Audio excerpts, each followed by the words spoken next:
Mario. Let's go! I'm glad that more people are discovering Charles Martinet's less endearing Donkey Kong voice.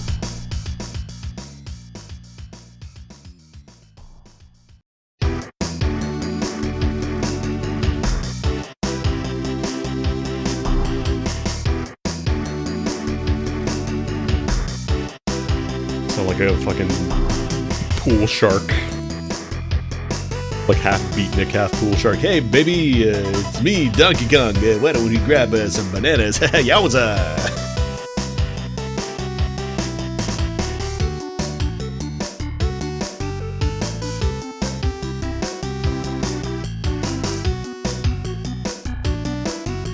The less beloved Charles Martinet voice. Ah, my balls!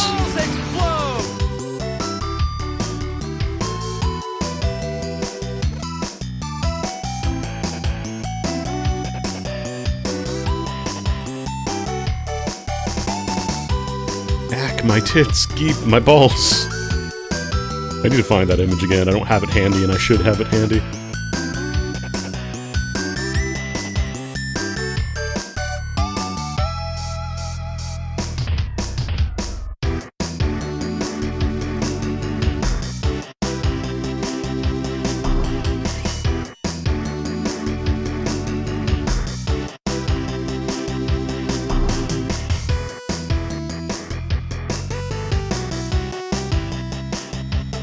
I'm still going to be doing Elden Ring, I wanted a small break from stamina-based attacking for a little bit.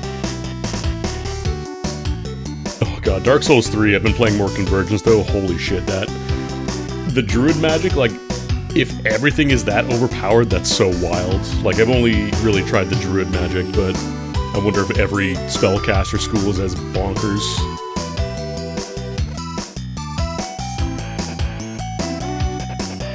Because, like, you get an orbital nuke that can... The AoE is massive. Like, it is stupid. I've killed enemies that I didn't even know were there.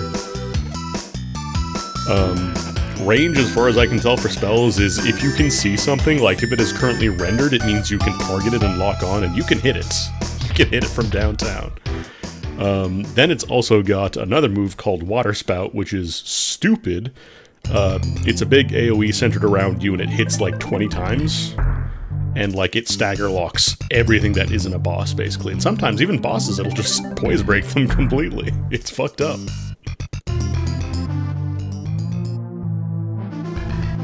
And then I also found out that, going further down the Druid Covenant tree, because there's, like, I think 3 different tiers. The last tier, I believe, just gives you a healing spell that's functionally just a full heal. So on top of the multiple different regen spells you get, you also just get a full heal. Like, Estus is really only for boss fights at that point. Like, it is a little bit of a committal cast, it's long, but it is basically a full heal, and since FP recovers in that mod, it means you functionally have infinite health as long as you're not dead. It's kind of wild. Like most non-boss encounters, you don't even have to engage with, you could just kill them before they become a threat. Between the forced damage over time, between the forced AoE, between the bonkers self-targeted AoE that stunlocks everything. The only downside to the Water Spout spell is that it respects geometry, so like if you're on a hill or whatever, some of the water bits won't hit, because it shoots like little water bolts out in every direction, basically. So if you're on a hill, it can be awkward to use, but other than that, it is stupid good. It is so overpowered.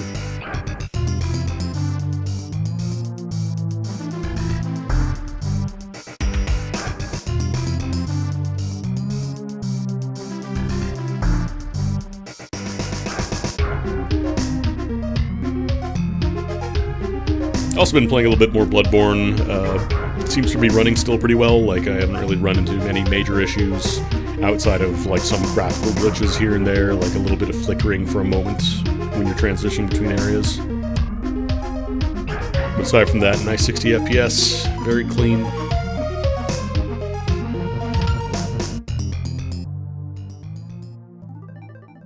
I'm still not great at the game, but it feels nice.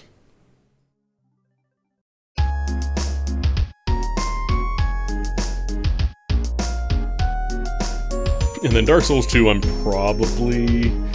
That was mostly just to test and see how it worked with the path tracing mod, and it looks really nice, but you kind of need... You either need to cast light or you need to grind prism pebbles or torches. And even then, torches are kind of a pain because you have to light them at existing light sources. I'm sure somebody out there really enjoys that, but I don't think I like to have to basically play Pac-Man and have a line of dots that I have to connect in order to really progress in Dark Zones. But Andy, it's called Dark Souls. Sure is.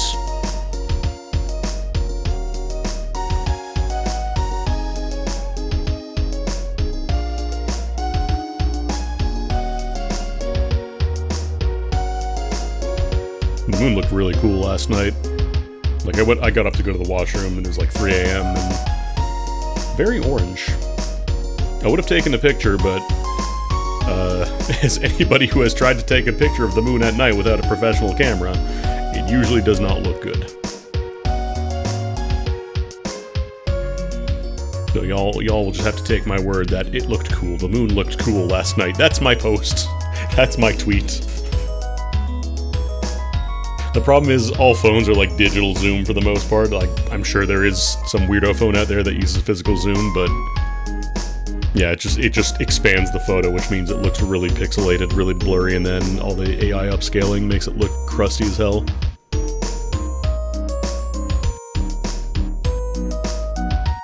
But yeah, I want to do a little bit of Metroid Zelda rando today.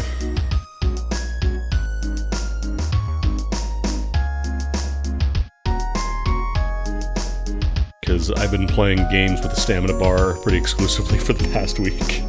Outside of, like, Grand Blue Relink, which I'm still loving. Oh my god, Relink is so good. I need all my homies to get on Relink so I can play with them, because I want to play that game with other people that I know.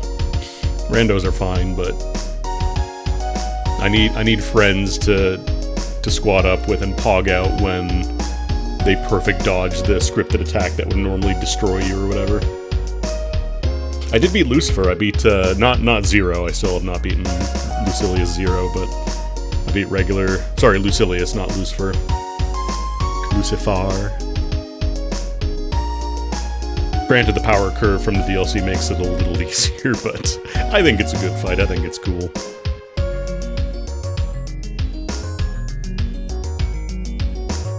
I failed the mechanics though, so I had to go in the rest of the fight with half health, which isn't too bad, because again, your HP totals get very high.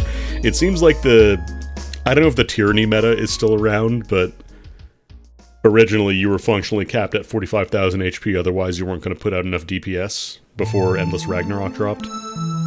But now the new stuff kind of encourages you to stack a bunch of HP, like there's a bunch of different stuff that boosts your damage cap. I'm not sure how the end game meta is going to shake out, but going through at least, like, there's a ton of weapon transcendence stuff that lets you actually boost your health again, which is nice. It's no longer Rocket Tag. Alright, get out of here, Brain Lord OST. There's only one Brain Lord in this chat room, and it's me. I'm the best. I'm the best randomizer player in the world.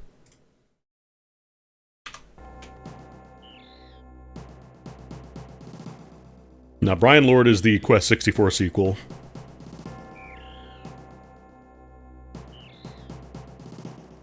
I really need to look into getting the other MSU pack set up. I do like the Lufia OST, but, you know, it'd be cool for more. My controls should be set up already. Yeah. Alright, gang. I'm gonna have to mentally subtract like 15 minutes, because... Oh no, there it goes. It did reset. Cool. Oh, that's right. I forgot you get the pseudo charge to prevent soft locking.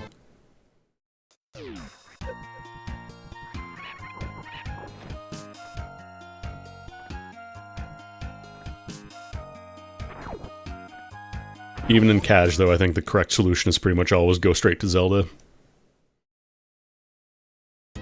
Whatever.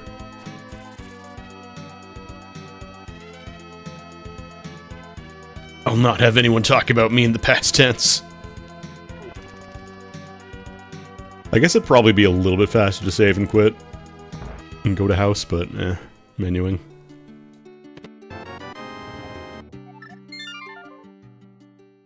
Just don't want to go to another menu.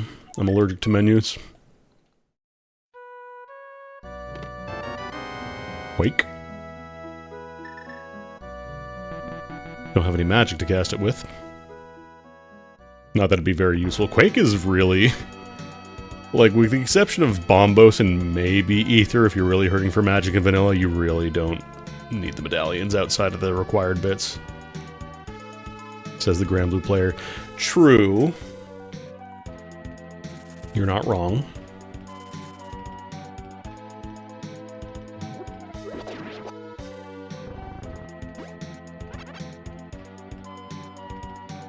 Yeah, Brinstar is like what? Like the one where the morph ball usually is, and then that's kind of it, unless you use the knockback trick to get the item in the ceiling, I think, in the other room. What is that? Oh, E-Tank. Some sort of electronic tank. Actually, I'm gonna get my... I just realized I have plenty of screen real estate when I'm playing Rando, so I can actually just squeeze this over here. The bonus tracker locations hint thing.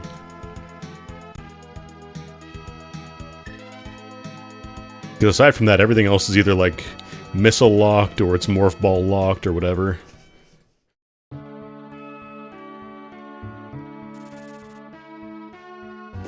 Alright, you just single green. Not a very good bush boy today. And arrows.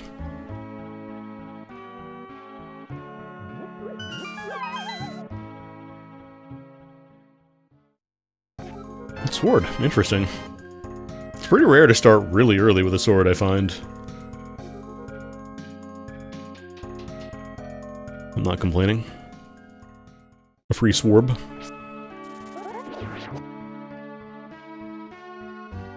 Not a gunblade, though.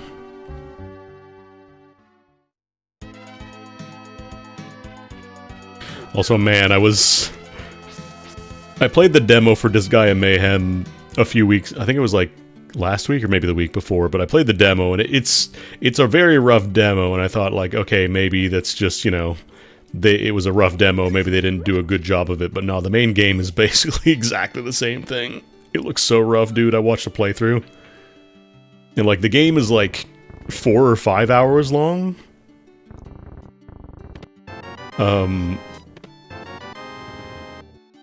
And literally every single story stage, like, I skimmed around the video a ton, trying to see, like, okay, does this ever get changed? Nope.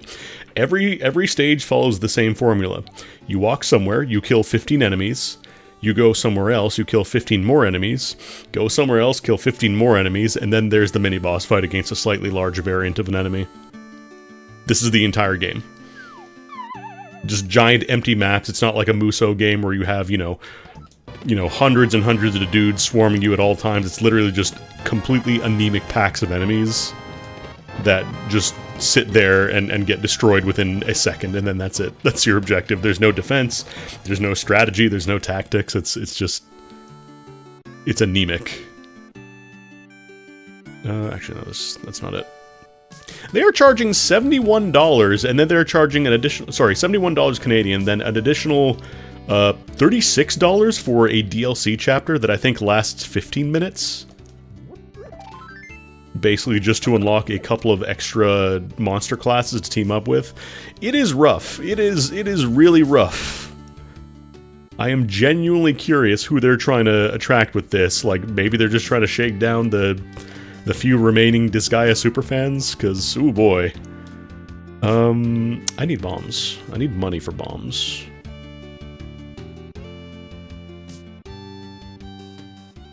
There's a couple of items that are going to be locked by bombs. Because, like, as somebody who is a massive sucker for Musou games, it's not a Musou game.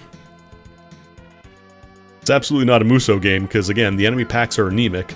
And possibly the worst part, you might think, okay, but it's got all the item world, it's got the character world, it's got all that stuff. Nope, guess what the item world is? You fight responding waves of enemies over and over on a shape that does not change, like an arena, like a cross or whatever. And that is just the entirety of the fight. Like, you just sit there for 5-10 minutes and kill respawning waves of enemies until you're done. There is no item world because it is just strictly like respawning enemies on a non-changing terrain. It is so painful to look at. Let's go to the castle. And it's such a bummer because, like, Disgaea, like, it genuinely feels like the perfect match for a Musou-style game, but asking $100+ for what is essentially, like, I try not to be all, like, oh, dollars versus time spent, but, like, you're asking 106 Canadian dollars for a game I will be done with in 5 hours that is extremely underbaked compared to, like, the mainline Disgaea series. Like, I just go pick up Disgaea 5 for, like, $10 now? I have it on PS4 already, but unless you are that hard up for, like, an action RPG version of Disgaea, I don't know, man. Or like Puso.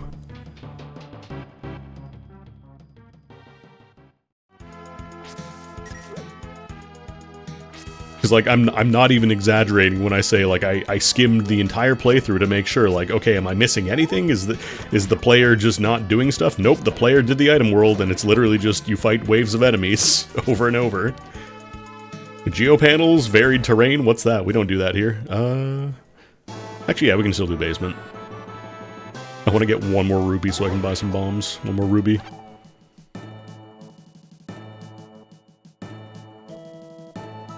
It's not even an idle game, though, because, like, idle games at least give you stuff to do for more than 5 hours. I don't know. Are there any rupee? I guess I could go back to town and grab, like, a 5-er. I'm pretty sure there's a 5-pack somewhere.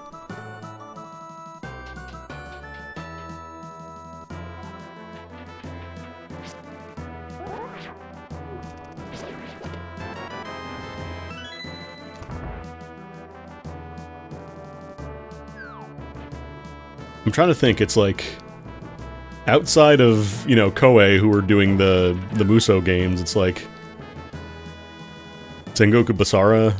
I hear the Fate Musou is alright, but it is really rough out there for a Musou liker that wants to maybe do things that are not the Three Kingdoms or the Sengoku period.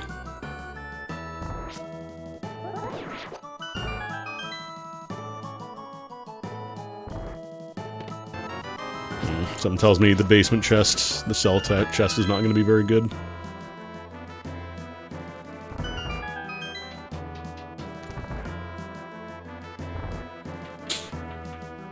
Because, like, again, I love me a Musou, but a little variety is also nice, and unfortunately it's basically like Hyrule Warriors was also incredibly good. Hyrule Warriors, One Piece, but again, those are all Koei Tecmo. I'd love to see, like, a different kind of take on the genre.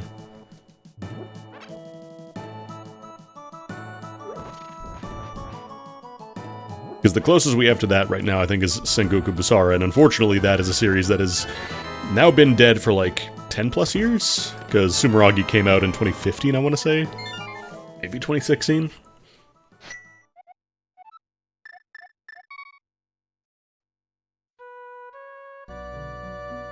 Something tells me Capcom is not in any hurry to make those games after, you know, Monster Hunter started making extremely bank, and they're working on the Resident Evil stuff. Ooh.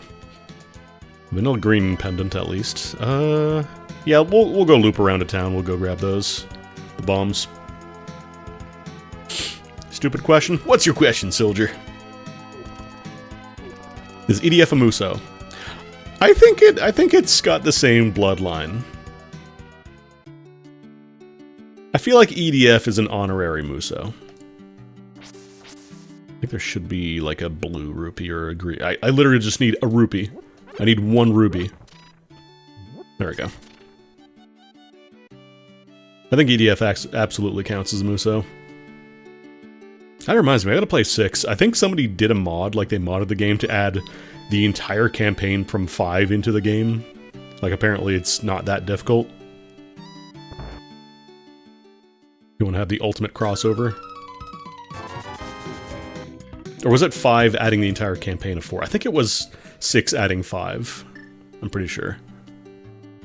Gotta blow up Grandma's house. EDF games are also very good.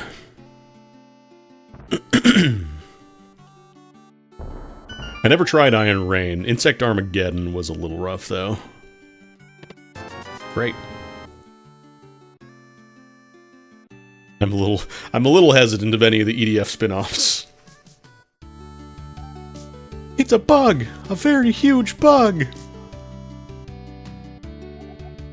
I'll take 100 rupees if you want 50 rupees.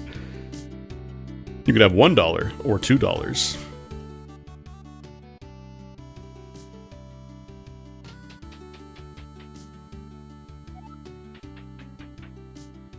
The only thing with EDF is that it's a lot more standardized, like there aren't really kind of officers. Like there are the, you know, elite enemies, there's like the big boys and all that, but they're just kind of a different class of enemy. It's not specifically like, you know, here's the Lubu of ants. That ant is Lubu, do not pursue that ant. There's no specific ant that gets its own bespoke battle theme and everybody freaks the fuck out.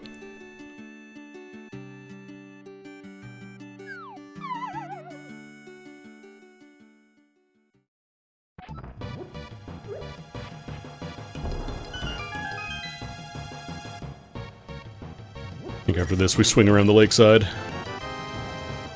Anything else I need for bombs in town?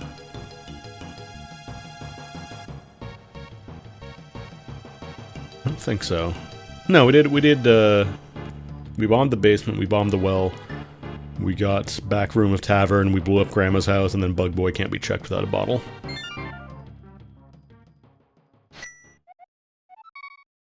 This is like basic stuff, I should know this already, but eh.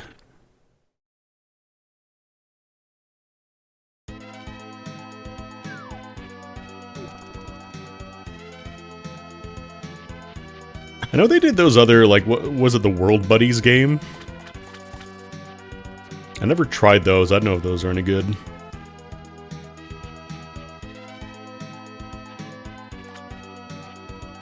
I do kind of wish they had, like, you know, gotten to work with Koei Tecmo, but up front I understand NIS is maybe not doing the best financially, so they might not really be able to swing that kind of collab and pay that money.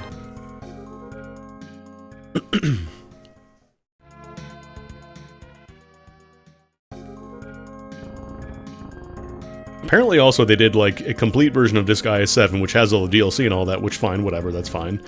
But then there's also additional mechanics, and that's currently only on the Switch 2 right now. Like, you can't get it on the PC version at all, which kind of sucks. It's weird. It's very inconsistent, like... I feel like NIS is, like, flipping the dial between, like, oh, we're doing a great job, versus, like, what are we thinking? Because, like, Clodoon X3, that was a fantastic release. That was an excellent release. They gave it all the support, they gave it all the Japanese, you know, collab worlds that everybody thought we just were not gonna get. All the Toho collab stuff, that was all added in, no problem, but then... here's Disgaea Mayhem, pay us $108 Canadian for a 5-hour game. And again, I try not to harp too much about, you know, dollars spent to time played ratio, but like... man, it is anemic. Especially for a game series that is, like, so well-rounded in the post-game and, like, extra stuff to do.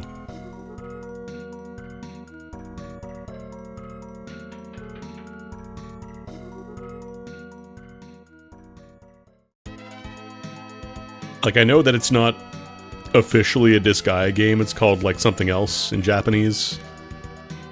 I feel like they just threw the Disgaea tag on it to make sure that people would buy, like they would have the name brand recognition.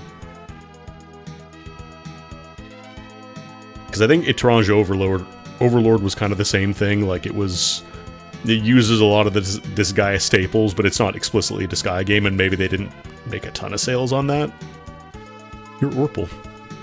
So I wonder if they're just like, ah, fuck it, it's a Disgaea game now. we need people to buy it.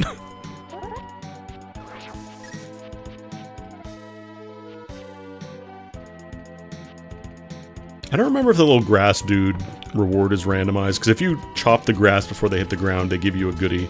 And I think in vanilla it's like a 20 rupee pickup.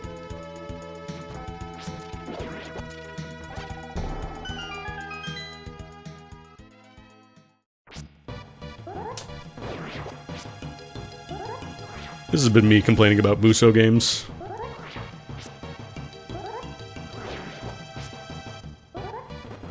The Madden of character action games. Debate me all you like, you know it's true.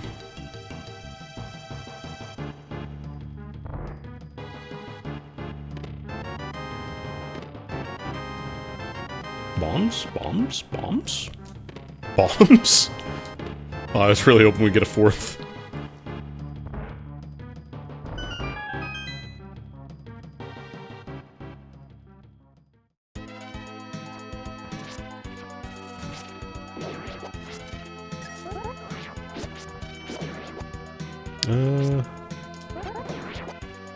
Actually, I'll take an 8-pack.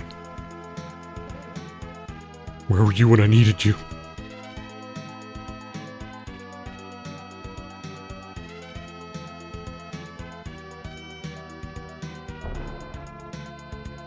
Because I feel like I've asked this a couple times now, but I genuinely cannot think of any, like, indie Musou games that really kind of took off, you know?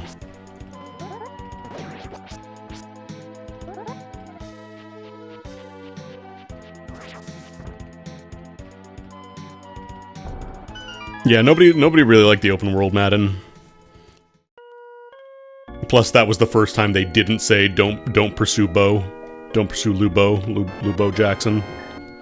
Let's just get into Desert, but we can't finish Desert. What else is there? There's... Oh yeah, we can do Bridge. Forgot I've got flippies. Let's jump right in the lake.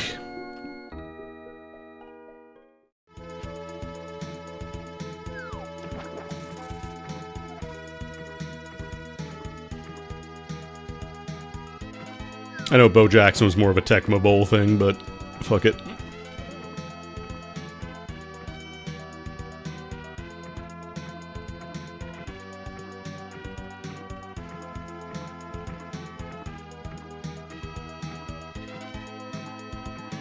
I made a shitpost a while back about the Tecmo Super Bowl where it says touchdown Liu Bei in reference to his famous baby spike.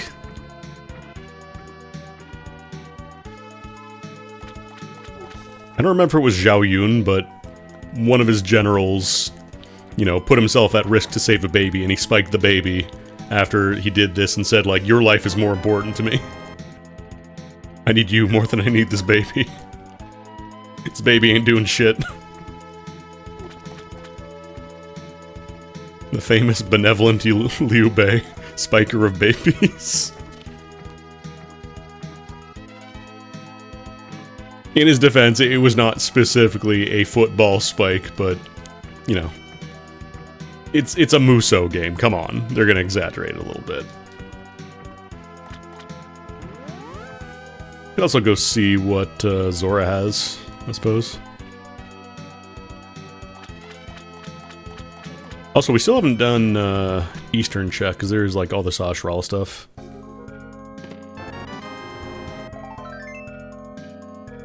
I'm pretty sure Cash lets you see what Zora has before you get scammed, so it's definitely worth a peek here since we're up in the area.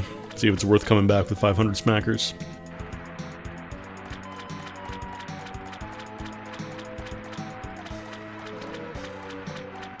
Let's see, +5.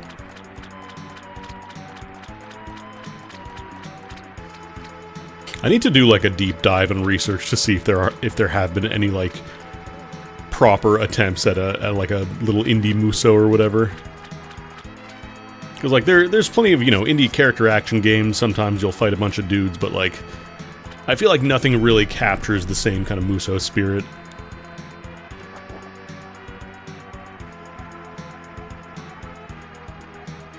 Well, it's definitely not worth going for. I think at this point, I think we go Eastern. I think Eastern is the play.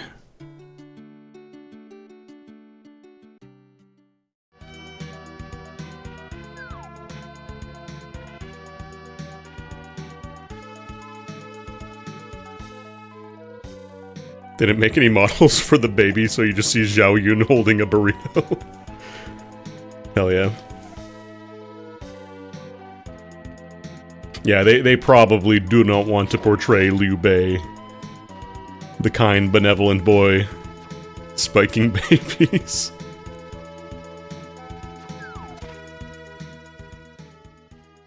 Do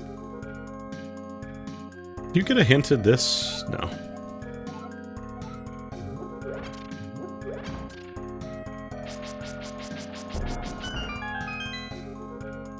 That's good, Yamano Senshi. Ah, more bombs. Ah, more whoopies. Okay, alright. Alright. Metroid is looking a little more explorable now.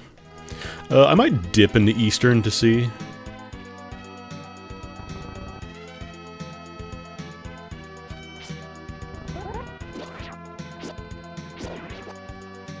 We're starting to run a little low on steam for Zelda. And power bombs will get us access to a lot of stuff. Plus we have high jump. So exploration early game will be pretty simple.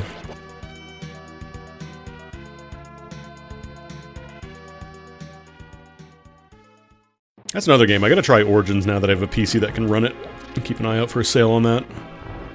So I've heard that's really good. Apparently Origins did really well.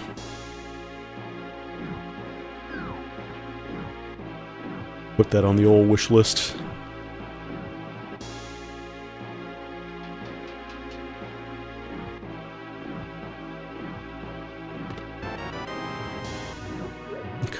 Okay.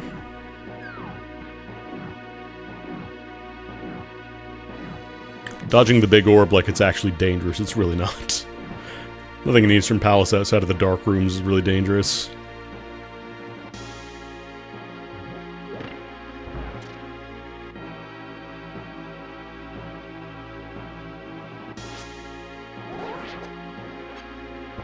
I'm so glad it's not, like, boiling hot anymore, dude. Oh my god, like 2 weeks ago it was so painful. Because that's when we also had the wildfires, so it's like you couldn't have the window open. Because you were just gonna let in a bunch of really shitty air into your room. And it was like 30 degrees outside, so even if you could open the window, it wouldn't be very pleasant. And even at nighttime, it didn't get very cool at all.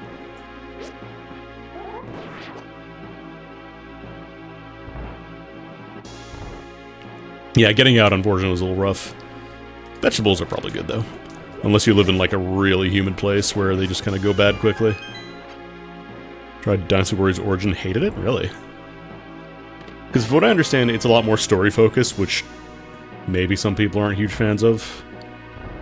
Actually, this should be the end of logic as far as we're concerned here, because now we gotta go into the dark room. Oh no, I have the big key. One more. Oh, the lettuce. Gotcha. Sorry. Sorry, I'm stupid. Yeah, everything else is gonna be in the back. What is this? Oh, right, to switch to how many hearts you've got. Yeah, let's go to Metroid, I think. I think Metroid is the tastiest.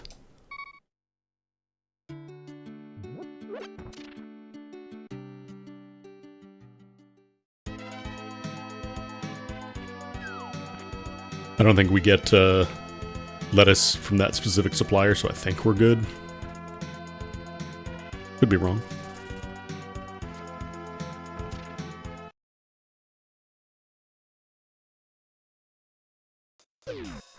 Why did I just take damage? Sometimes you just take damage, and I don't know why. Order salad from a pizza place for a new... Oh, jeez. Dare you play the pizza roulette?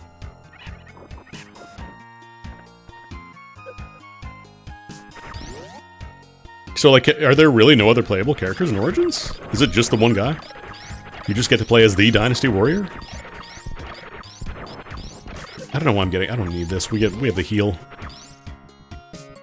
I got hit when entering the door to Zelda? Did I?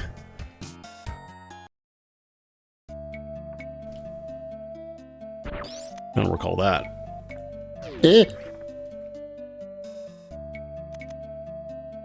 Yeah, partners can swap sometimes. Is there like a free mode afterwards, or is it just like all story chapters?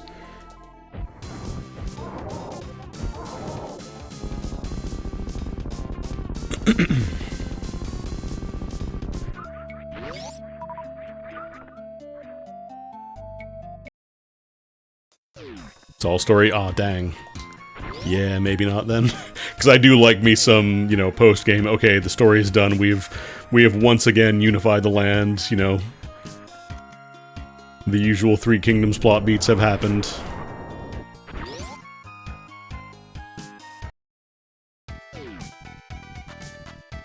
Yeah, it kind of feels like I might just want to play like Warriors Orochi or something. I want to get him on Steam. Like, I had him on other platforms.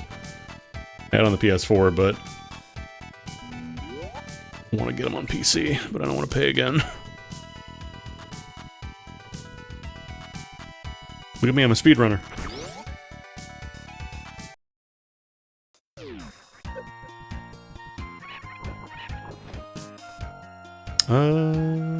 Yeah, we should probably go down and grab these first.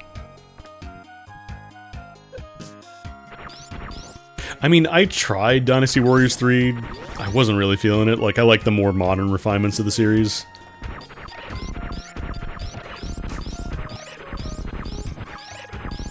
Weird Koei Musou. Are you talking like Musou All-Stars? Because I heard about that, but from what I understand, it's kind of, weird and maybe not great.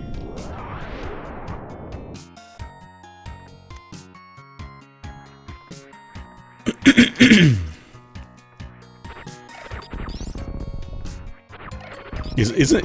Oh god, hold on. I gotta clear my throat. And I don't want to do it in the microphone. Okay, sorry about that. Isn't that the one that had like the Atelier characters in it, or am I thinking of a different one? No, didn't 3 like Warriors Orochi 3 Ultimate that had Atelier characters? I thought.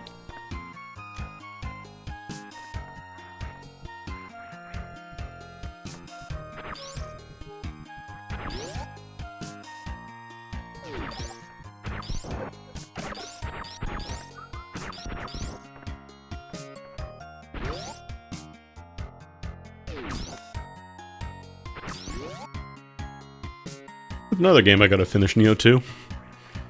Seeing Dubs and Jinpu and Rito playing it, and I was like, oh, I should play some Nioh 2. The problem is, every time I start playing it, it's like, I get distracted, you know, I lose consciousness on where I am in the game, then it's just like, oh, I'll just start over.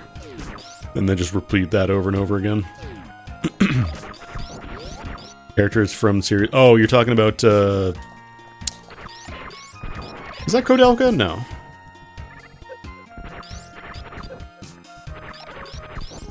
Am I thinking of Koudelka?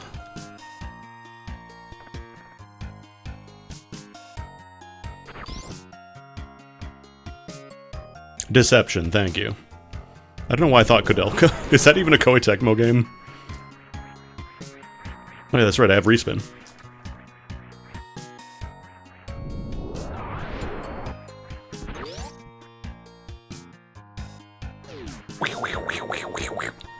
Oh, oh, oh, oh. That's a lot of damage. Hachimachi. Can I...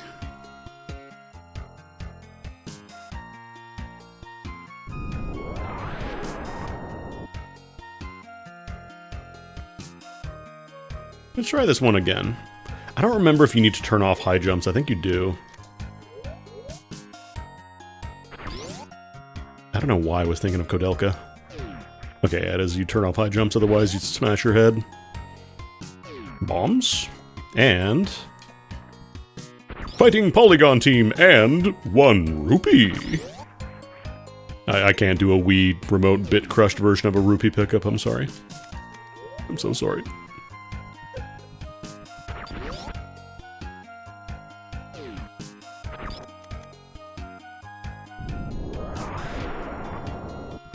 Come on.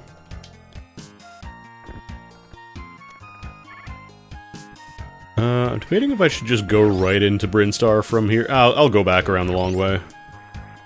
Because there's a couple pickups up there that I want to grab. Plus I can get the Brinstar bonus. The bundle.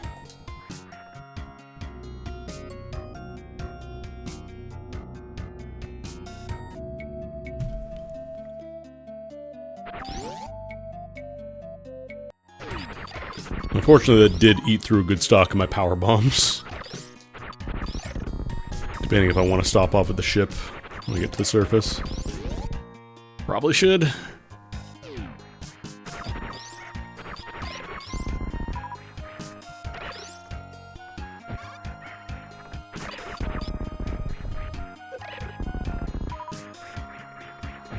The high jump boots, having them here kind of throws off my rhythm.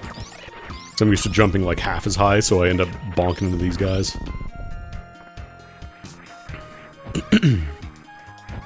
Oh yeah, that's right, save rooms also refill. I thought it was just missiles for some reason. I forgot we're playing cash.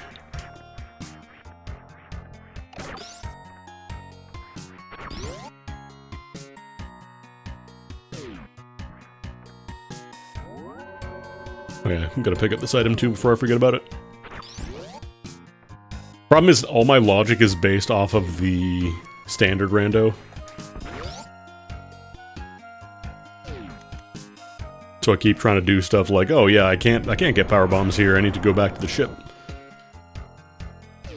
300 smackers!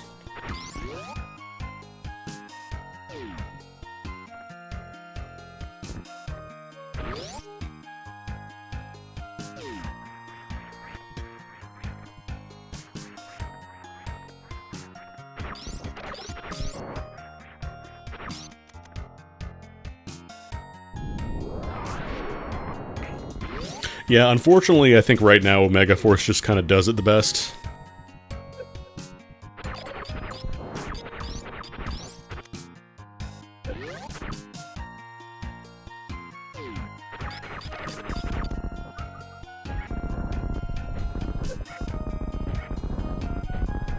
Like, as much as I would love to see another Sengoku Basara, I don't know that we're getting that anytime soon.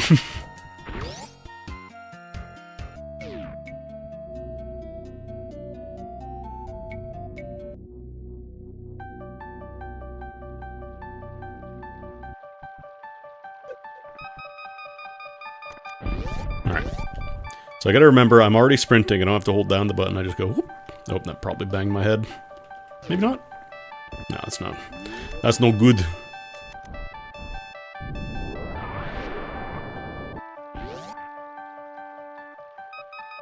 Beep, beep, beep, beep, beep, beep, beep, beep, beep, beep. Okay. Perfect.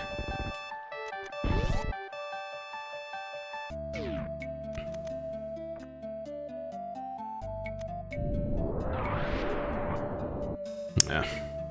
Oh, hey. Bombs and also... Bombs?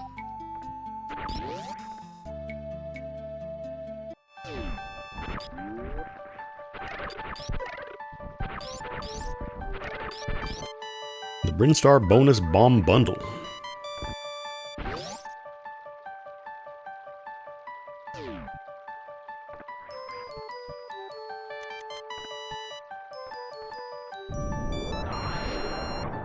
Yeah, from what I hear, people are liking Pokopia. It's kind of like a Dragon Quest Builders like.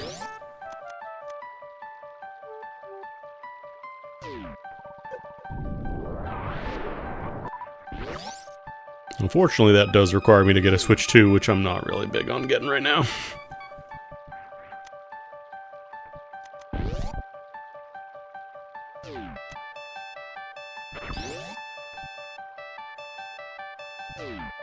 The problem is now that like games are getting even more expensive, I feel like it's even more dangerous to take risks.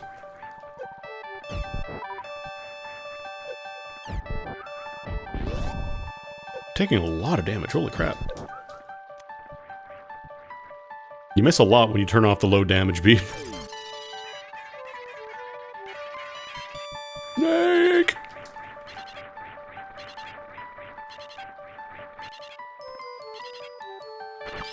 Snarky.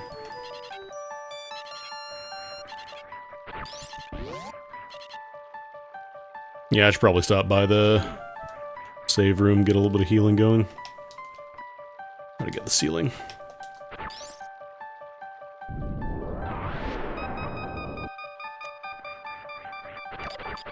I'm trying to think of all like the exclusive Switch 2 games that I would want to play, and it's like... Legends ZA, no, the Legends ZA isn't Switch 2. I tried that on emulator. It's still not there. You absolutely cannot emulate that super well yet. Because it's like Pokopia. Was Pokopia on Switch 1 too? It's like Bonanza, Splatoon Raiders. That was Splatoon Raiders, actually. I'm sure people are liking that. Splatoon heads. Pokopia Switch 2 only? Okay. It's a little confusing. There are a lot of different situations for availability regarding Switch 1 versus Switch 2. Case in point, earlier I was talking about Disgaea 7, how the complete version with all the new mechanics is only on Switch 2 right now. Yeah, this might be a little scary.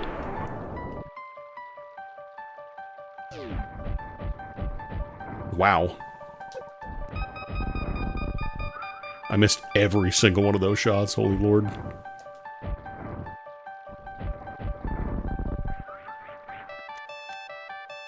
Fire Emblem and Pokemon eventually justify the purpose. Yeah, that's true. Are they doing, Surf and Waves or whatever? Are they doing that for Switch 1, or is that only Switch 2? Are they officially just saying, fuck it, we're not gonna try that again? Not an underpowered machine? We don't know yet. I don't know. Ooh. You are looking pretty nice, though. Grabble. I don't want to go into the big boy room because it's scary. I do a lot of damage, and I'm very baby. I only have one E-Tank and one reserve.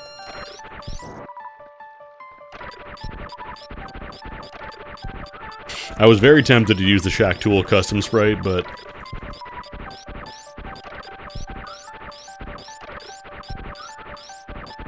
I figured they would not want a repeat of the Scarlet and Violet debacle.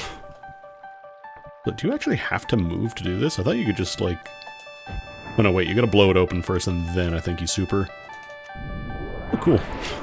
Cool mid-air powerbomb jump. Nice job, me.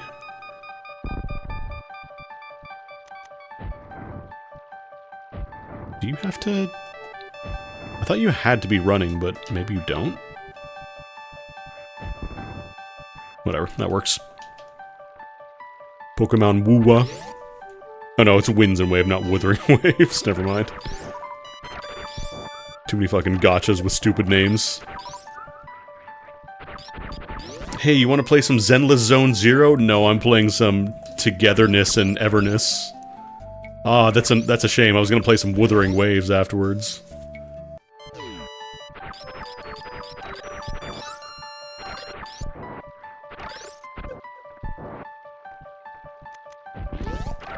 Whatever happened to that one game, was it Ananta? Where it's kind of like they're doing the same thing Genshin Impact does, but it's like in a big city or something. Probably going to be extremely mid, but it looks pretty, so people will still slurp it up. Is it out? Do people... is it out? Has it been cancelled? I don't know. Too many fucking gacha games now. Too many gacha games all trying to be Genshin Impact again. I should probably try and go get those treats. It's scary. This is just pseudo charge beam, right? I don't have the actual one yet.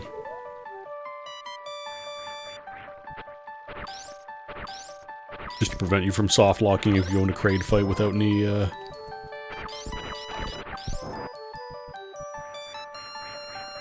Man, I remember the whiplash when I saw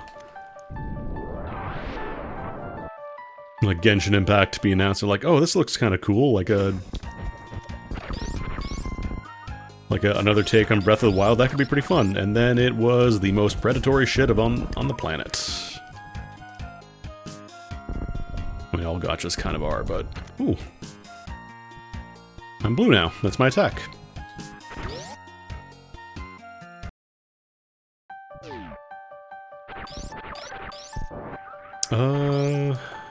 Norfair puts me on Death Mountain. That is a few more checks.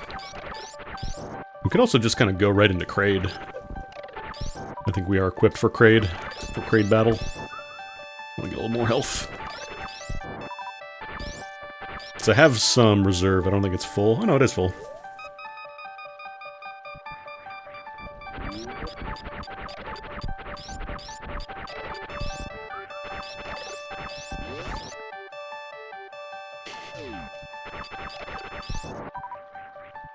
Do I want to dip over to Blue Brinstar real quick? Or Pink Brinstar, I should say. Nah. Nah, I don't.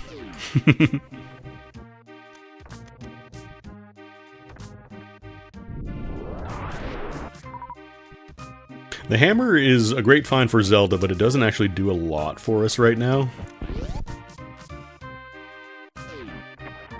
Alright, this is I thought this was a save point. Damn.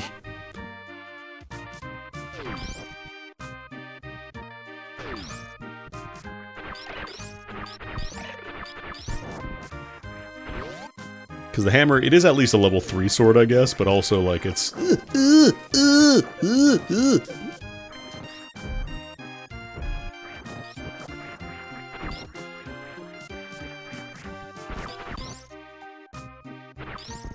Damn it. I would spend the 1 super I needed to get in there on a fucking energy recharge. I sure would. There we go.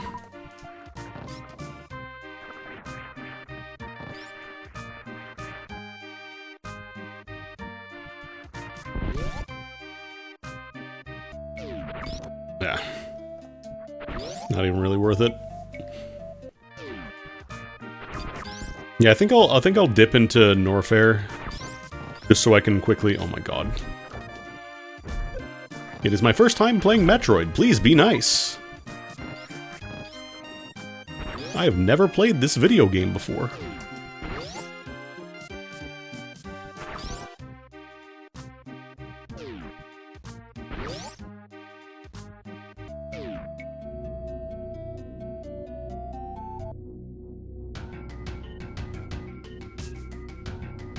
Because we don't have Varia suit, so we can't go lava diving. We can at least check the high jump boot room. The high jump broom.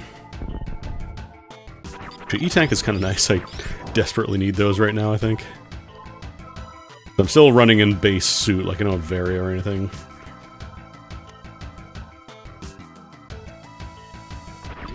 I think my problem is I don't see orange suit, so I just assume Samus has damage resistance. Which she does not.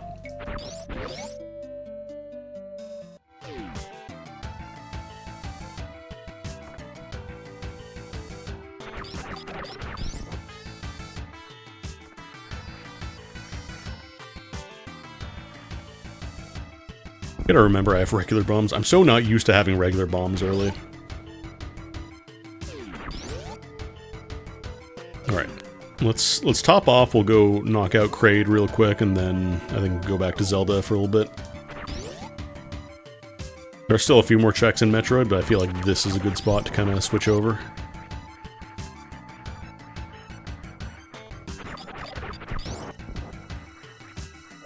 Because the room to my left and right, those are hot rooms, and I have very little health.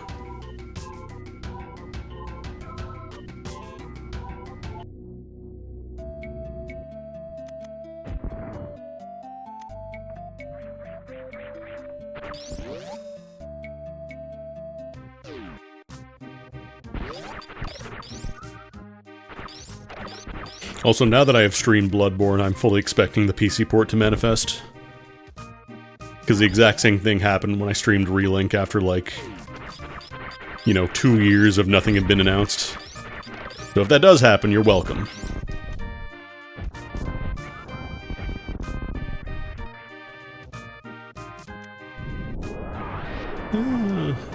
As well, it's right here. A few extra supers could be nice, or silvers, I should say.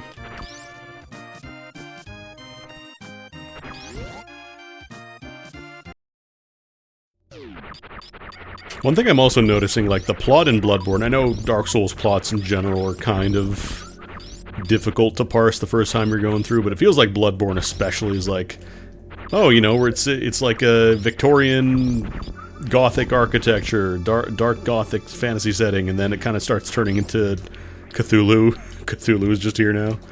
This is a recharge room, isn't it? Yeah.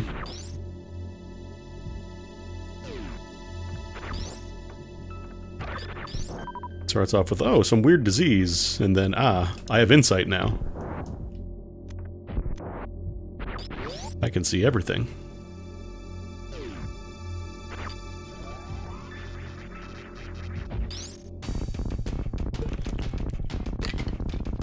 Alright.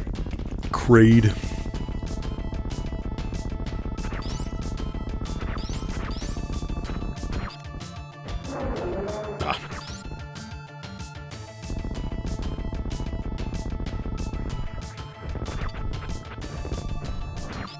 I'd be curious once I have a better idea of the story. Because, like, I have a rough idea, but there's still a lot of stuff that's very loosey-goosey.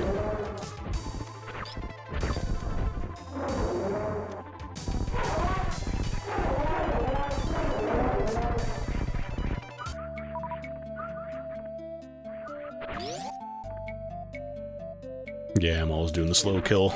Powder!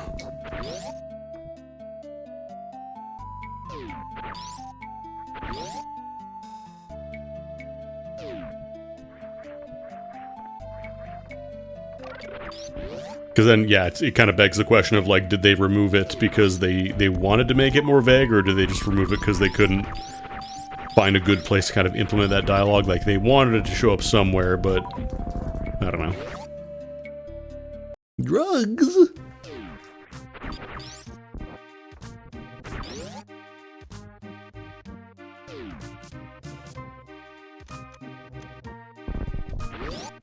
I like how I switched to the super missile, like that was gonna do something.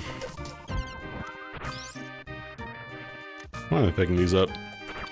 Took existing lines and half the length? Oh, okay. I thought it was just completely removed. Not just trimmed down. Oh, that's a cool little dance. Y'all see that? You see that little shimmy? The little Homer Simpson over there? Speaking of shimmying, apparently, from what I'm hearing, Marvel Tokon, the beta is kind of rough. Like, the gameplay itself seems fine, but apparently performance-wise, like, it forces shader caching and never tells you it's doing this, so, like, you launch the game and the Marvel logo runs like a fucking YouTube poop. Like, even just a single screen saying, hey, hold up, we're gonna cache some shaders now. Probably would have been a good idea. Also, apparently you need to log in a PSN or something? Like, what the fuck? You're on PC. Please don't make me log in a PSN. Let's see, supers...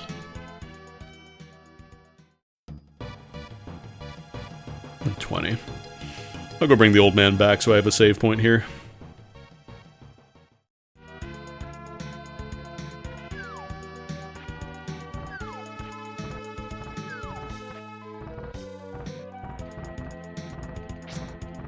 Plus, it's another treat. And you know how much I love getting treats.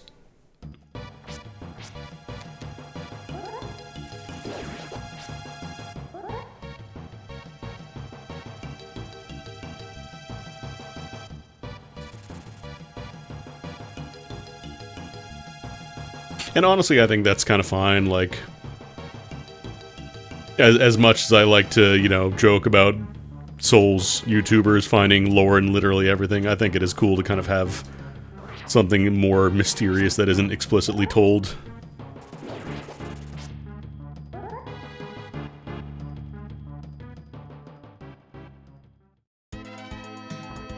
Oh yeah, that's right, Helldivers 2 also needed the PSN stuff. Do you still need that, or is that gone now? I'm so tired, dude. I'm so tired of services. Alright, you don't give me anything once I'm in here. Like, can I just play a thing? Can I just play a thing and not have to be on a service? Like, I know Steam is a service, I'm fully aware of that, but... additional services on top of Steam... like, please don't. Please don't. Do we go to Desert? Desert has a couple checks for me right now. I think I might go Desert. Because you only really need fire to finish the dungeon. Everything else should be doable. Also, Bloodborne, the story is also probably more tricky because of the fact that a lot of it's hidden in the Chalice dungeons. Sure, for crossplay like that I get, but I don't know, man, I'm so tired of services. You have to sign up for a Beefo account. A Beefo account is completely free and allows you to enjoy all the advantages a Beefo account provides. For example, you can log into BeefNet and see when your beef friends are beef online. Yeah, I want to see what's on the pedestal for Desert.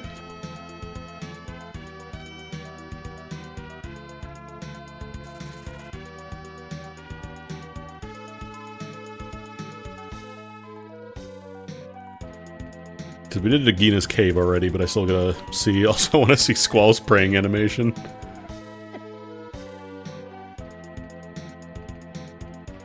Walked it back for Helldivers 2, but only for Helldivers 2. In the name of the Griever and of the brothers. And Siren and Cuddlebeepus, amen. I do love that the manifestation of Squall's cool lion keychain because he thinks it's cool is his final boss.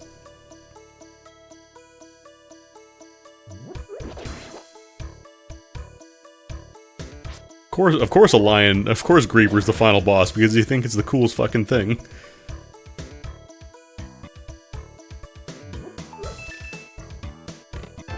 Alright, large key.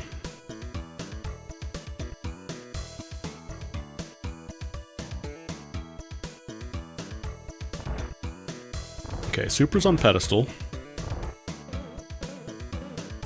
Not explicitly necessary.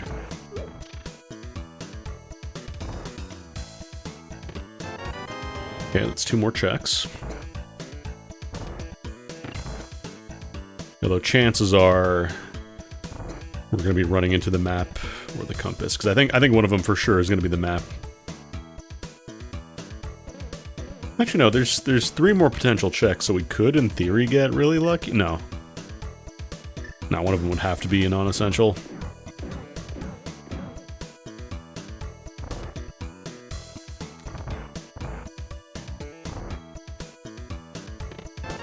Crumpus. Because we can't finish this until we get a source of fire. Light the torches in the final room. I guess I could pick up the blue cane while I'm here. Ah, unfortunate.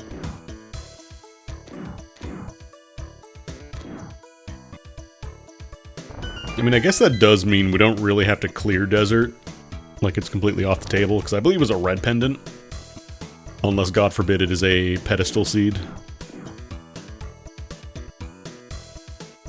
Yeah, I always forget the tiles give you hints. I never really use them.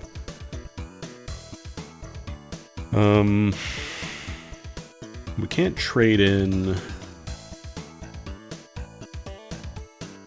Oh, we could powder the bat, actually. We have the hammer.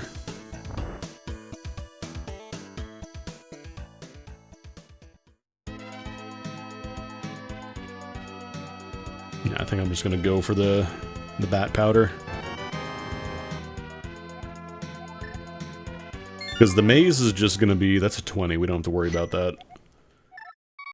So I think I want to knock out the bat powder while I'm here and I have the resources for it. I don't have power gloves, do I? No. Your powdered bat, sir.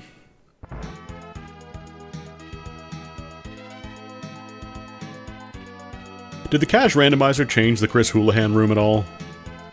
Or do you still just have to kind of force an error to do that? No, that's still vanilla. Yo, they powdered a bat.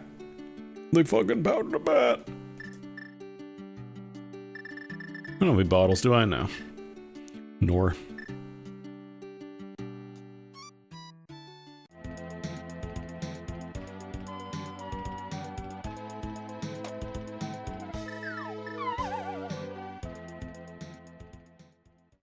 I also kind of want to do an archipelago at some point. I need to get some homies together.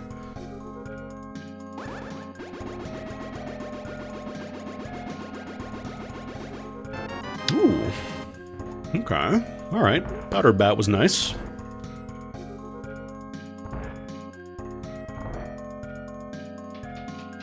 Actually, we have kind of free reign of Norfair outside of the speed booster stuff. We've got high jump, we got grapple beam. Do we save and quit?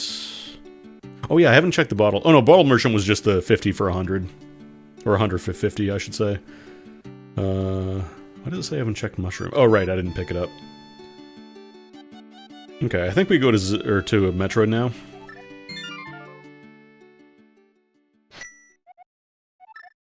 We'll go from Mountain Cave so I can go to Norfair. Or should I go, maybe I should go to Pink Brinstar instead. Yeah, I think I'm gonna go to Pink Brinstar and go down that way.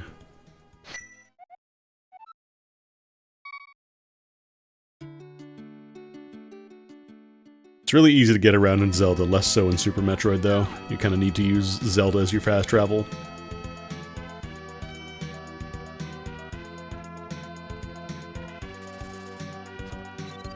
Can you not transform guards? Oh.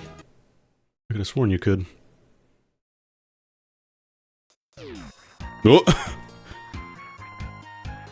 Is that what the Dread Suit Varia version looks like? Oh, I don't like that. I thought there was a glitch. I haven't actually played Metroid Dread. Is that what it looks like? Ugh. Looks like the power suit, but she spilled milk on it. Oh, nothing but chocolate out. See? I guess I could also see what's on the ledge here. Oh no, I can grab it, because I have grapple beam. Can we do all wreck ship, actually?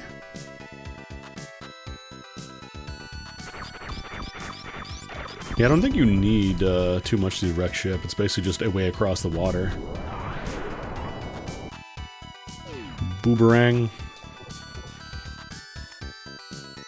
Although I probably want to dip around in Norfair first, I think. Because I think there's more for me there. Plus, I still am... we do have the Varisuit, actually. We'll take a little less damage. I wouldn't mind a little more resources to fight Phantoon, though. We're not going to explode in a single hit anymore, but we're still not great.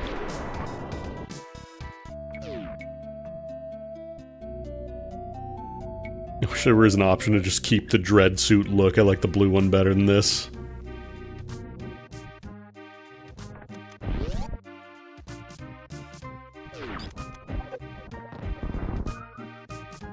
Another really nice thing to have Varisuit for these big boys.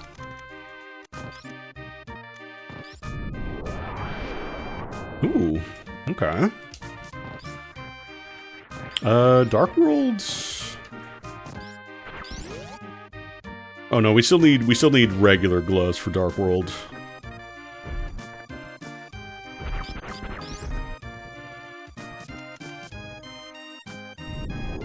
Actually, I think I can just shoot that floor.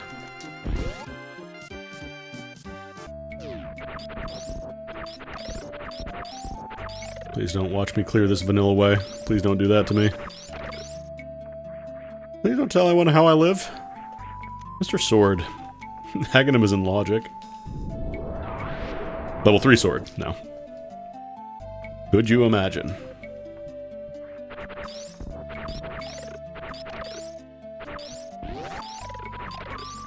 Tower of Hera.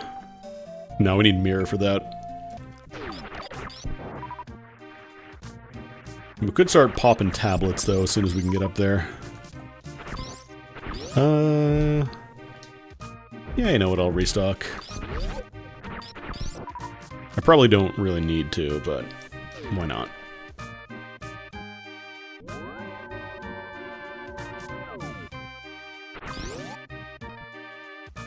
I just love this place location on my tracker here saying Red Brinstar, the Chozo room after the dark room with all the spikes. And I know exactly what they're talking about.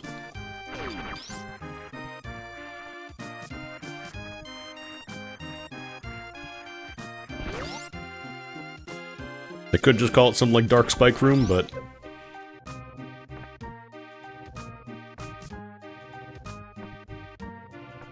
Why use few word when many word do much better? Also, apparently, I got an email the other day. Apparently, they updated the retro achievement set for Super Metroid.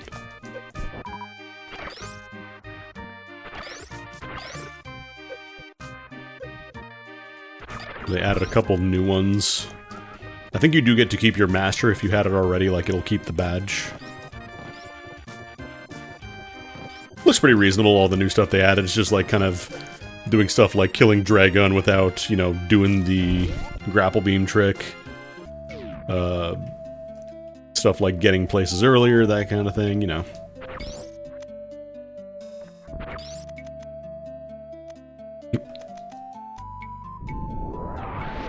Right, I forgot about the little thing in the hole.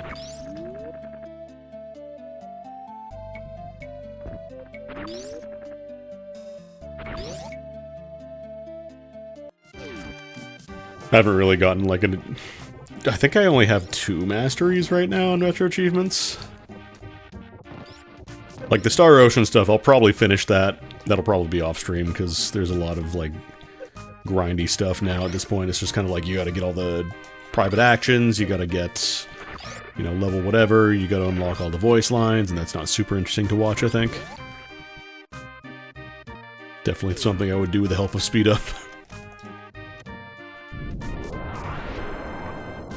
Game is still fun, though.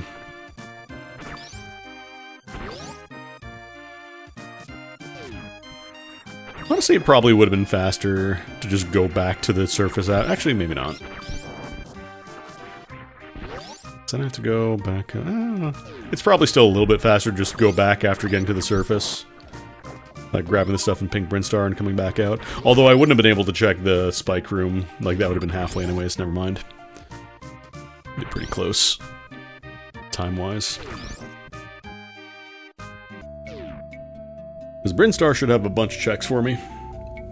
The bubble room and all the stuff around that.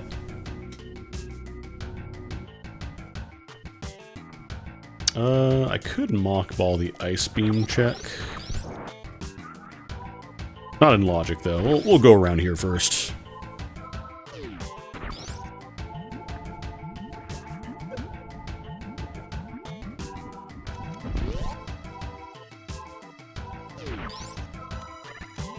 We're now in the part of Brinstar that goes bloop, bloop, bloop, bloop, bloop, bloop, bloop, bloop, bloop, bloop, bloop.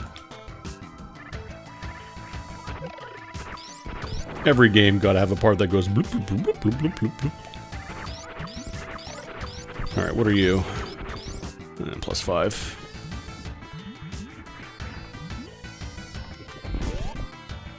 Don't think I want to take a lot of damage for that.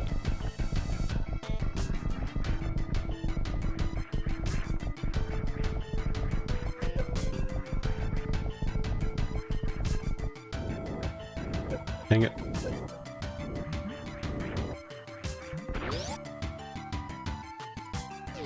I should probably save in here. Because, like, we have the various suit, but we're still taking enough damage that falling into a pool of lava could still be really bad for us.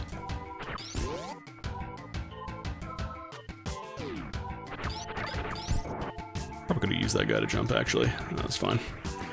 We're fine.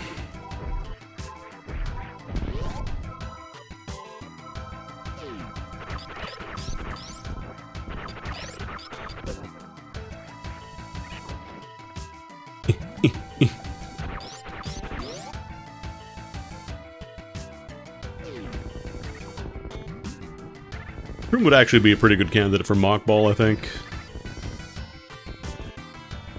It's all flat ground anyways.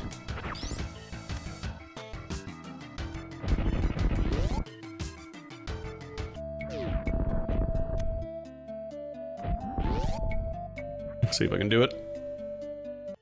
Oh, great jump. Right into the little gap there, perfect.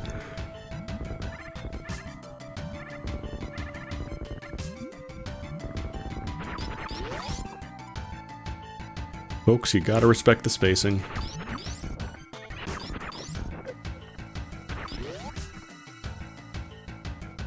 I don't know if I want to try. Is Marvel Tokon, is that like a free-to-play deal, or do you have to, like, buy it? I'm not actually entirely sure because there's a lot of Marvel games.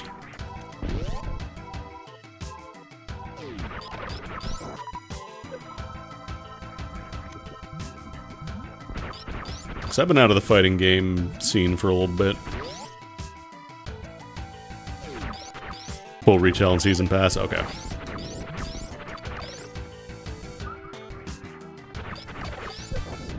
I know it's not like a tag fighter quite the same way as in like Marvel, but I'm still horrible at tag fighters. Mumbus.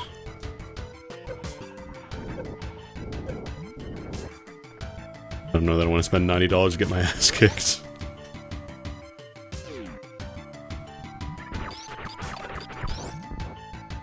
I don't know what it is about tag fighters, I just can't mentally do them. Every time I've tried, it's always been like, oh, you're gonna get touch of death because you dared to put one toe out of line. You have lost that character. That's the big thing, like, yeah, I understand it's like a shared health bar. But that also just means as soon as you lose the one guy, everybody's gone. I don't know. At the very least, in like a regular fighting game, it's like, okay, I lost, you know, I lost my character, and that's it. That's the end of the match. But here, it's like, okay, now I'm down an assist, and then they still have a stock of 3, and I must simply hold this.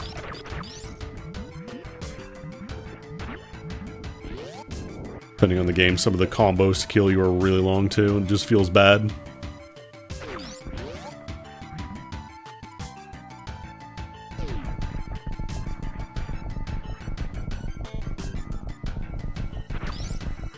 I'm going the right way, I think. Yeah, because this should lead to Wave Beam.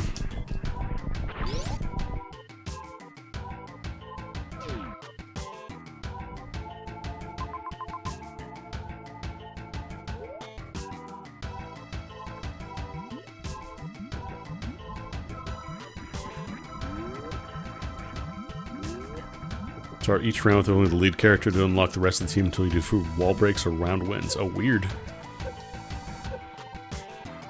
So it's kind of like, it's still sort of a tag game, but also like you don't get your tags immediately. Interesting.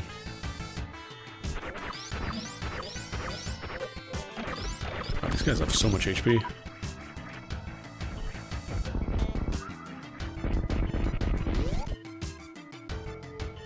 I realize it's a lot of that's probably scrub quotes.txt, like, oh, you can't even play tag fighter, oh, he doesn't like losing a character, why are you playing fighting games? I don't know.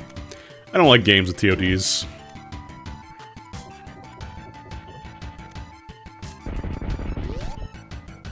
Especially when you're learning, because it's just kind of learn, okay, well, the lesson here is don't get hit. I know there's a lot more nuance to it, but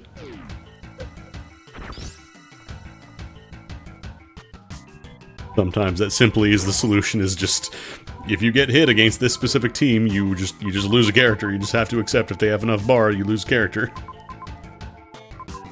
Yeah, I think we want to swing backwards down to the Crocomire Chuck.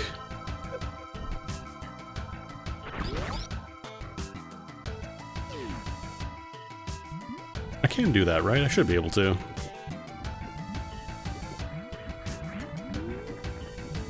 Ow.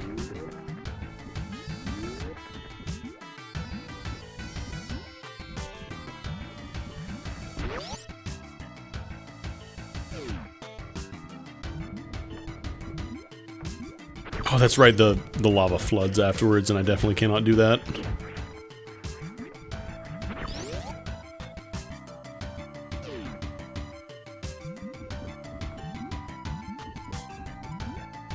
Bad gravity, or if I just had a ton of E-tanks, it wouldn't be too bad, but right now I'd definitely get killed for trying that. Even Strive, I haven't played Strive in a while.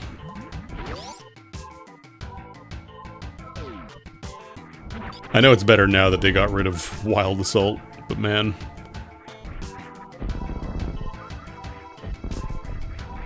Such a rare thing for a game, just be like, yeah, we're just removing this mechanic that we added.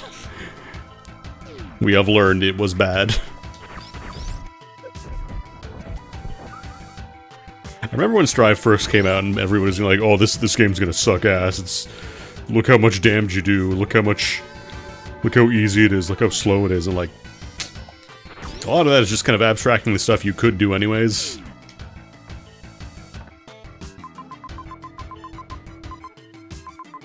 Actually, can we go down? Like, I could do another loop around and go fight Crocomire. How is Dicko going to upset the equilibrium? It's not, because it's a mobile game.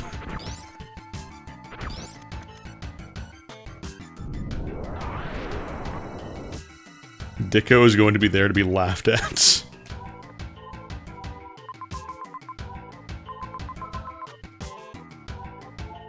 So I think there's a gate here that needs a wave beam, so I think we gotta just do this loop again. Soul in general has been pretty good.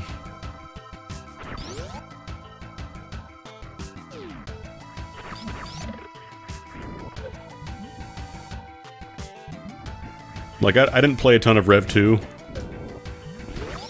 But I know in, like, Plus R he's solid, and in Strive he's kind of been jumping around a bit. On launch Strive, he was like, oh no, that's right, there's a gate here too. Shit, I can't get through there.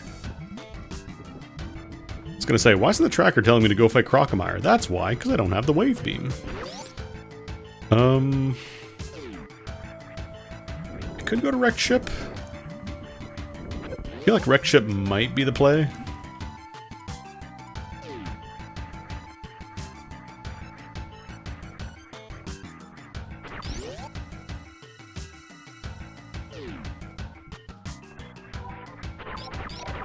Gotta remember, Strive launch Soul Far Slash.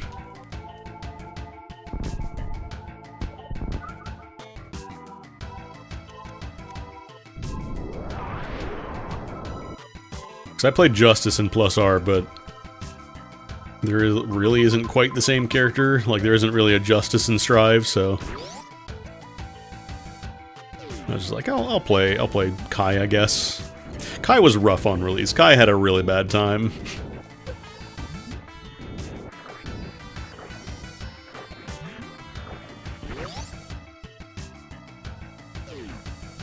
Like, his neutral game was decent, but everything else kind of sucked.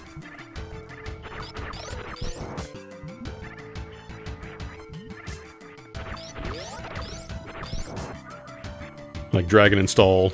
In the grand tradition of Guilty Gear, Dragon Install was a waste of your bar.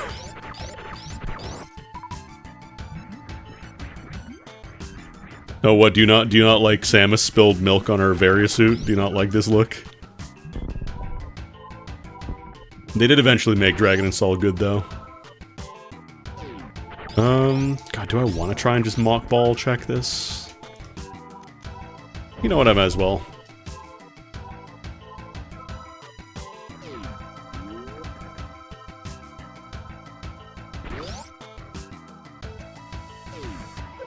I mean, on launch, Dragon Install was not good in Plus R either, or R2 or Rev 2, I should say. It was a funny meme. It was a funny way to blow your bar and do something really stupid, but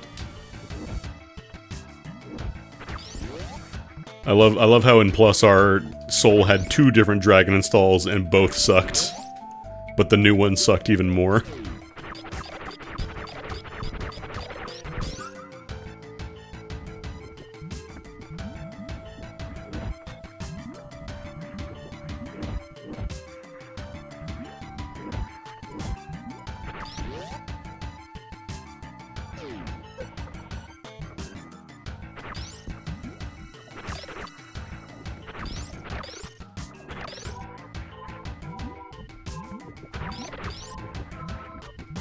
The only problem with Kai's Dragon Install is you have to be on low HP. You can't just pop it whenever.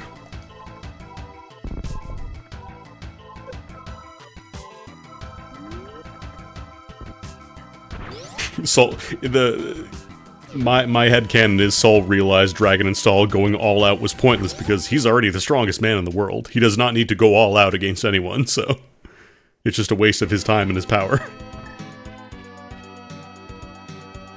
Because the problem is I have Pearl, but I don't have Mirror. Could go do the Bottle Boy check, I suppose.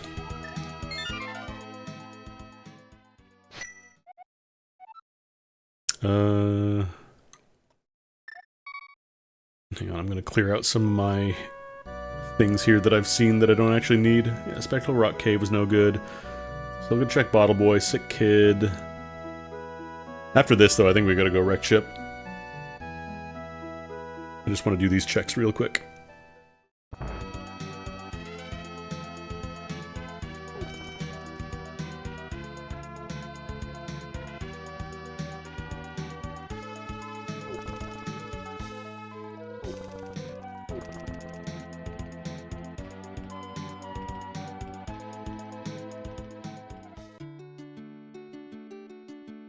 I'm pretty sure I can't get to Dark World without gloves. Like, you need gloves. Like, you can get them with level 1 gloves and hammer, or level 2 gloves, but you need gloves. Gloves are necessary.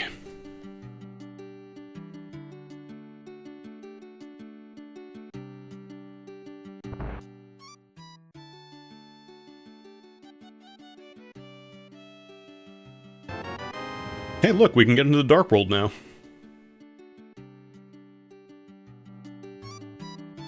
How about that?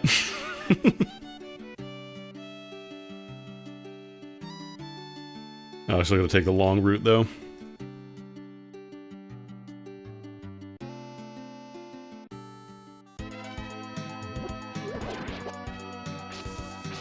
That's right, I got the Mr. Sword now. Hell yeah, hell yeah.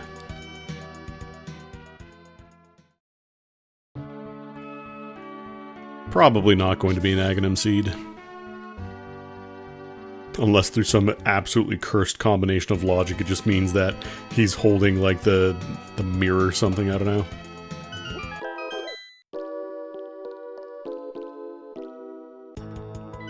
Alright, so pretty much everything outside of Turtle Rock here is a crystal. Right, I don't have mitts. Skull Woods is mostly inaccessible. Harry!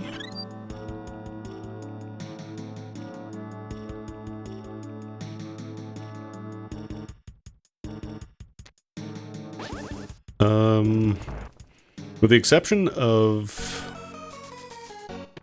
Actually, no, we can do all of Thieves Town too, I'm pretty sure. Because you just need the hammer, I don't think you need the Titan mitts for Thieves Town. Let's do the checks in Dark Village real quick.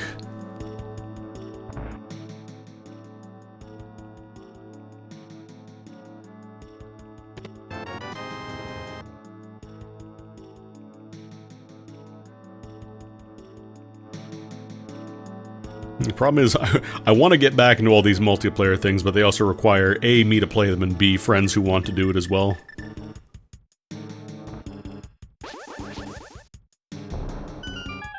Like, I can't get people to play Ring Racers for free.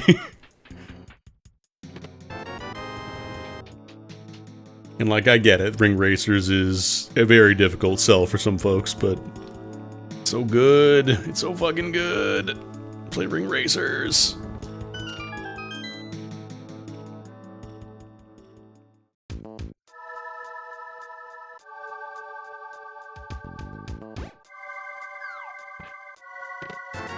A lot of money.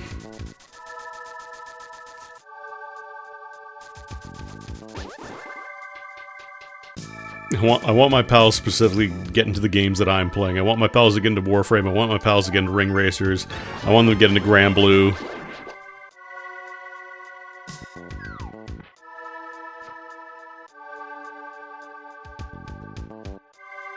But alas.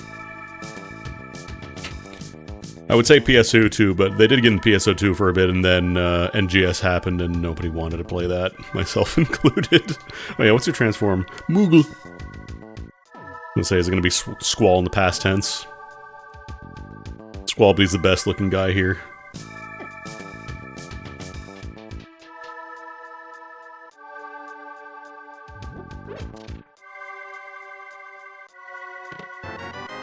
There's the Lord's key.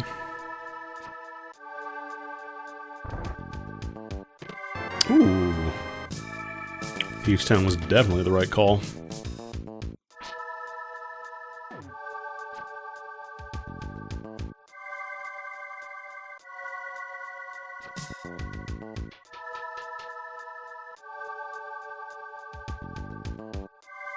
Then we get to do the whole run around a hype cave, all that good stuff. I have disproportionately way more health on Zelda than I do on Metroid. Like, I'm almost finished out my first row, and then I've got my blue mail as well. Although I do have the gravity suit now, and I think that's an additional damage reduction.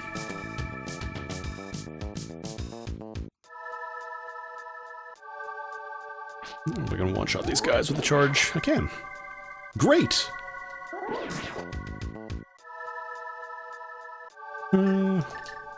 Just in case. Oh, I guess I could also catch one, although I have... Yeah, I only have the one bottle, and I have a fairy already.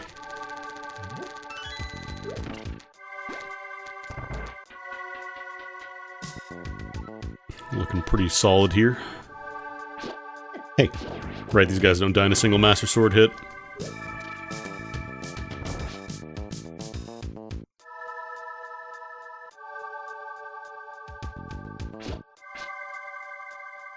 It's funny how the Master Sword is mostly just to keep you on par damage-wise in the Dark World. Like, most enemies have much higher health totals. Like, it's stronger against the enemies in the Light World, sure, but then Dark World pops up and it's like, oh cool, I'm not doing any more damage. Come on.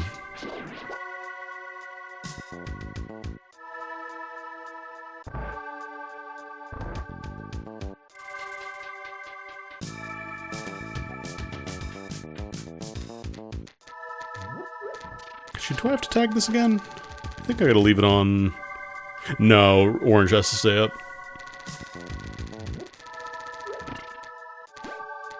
I hate when I'm watching blue and then my roommate changes it to orange. You know what, I'll take a little bit of health, actually.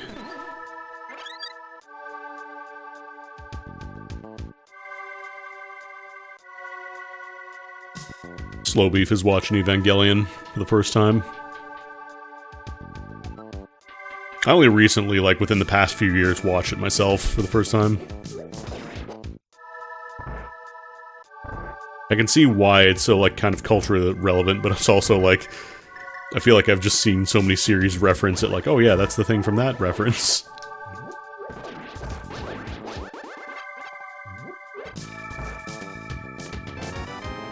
Okay, well, gotta check the big key chest then.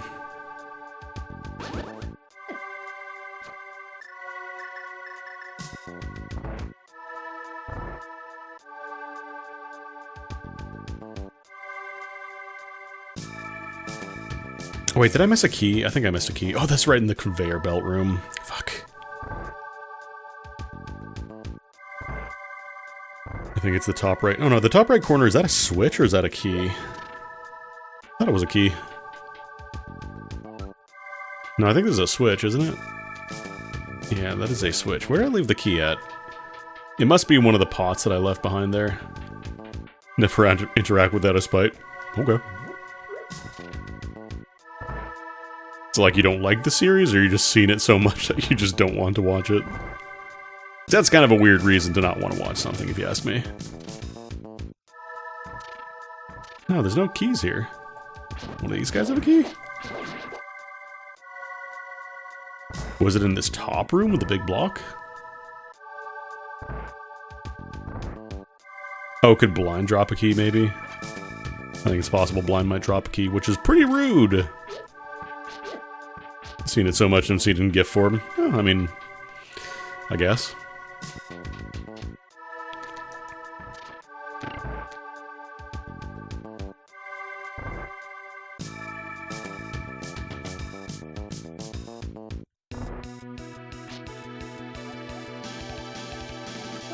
Observe.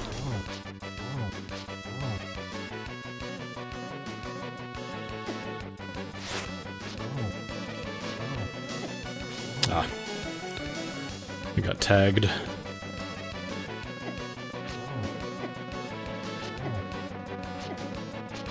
Oh, I'm in danger.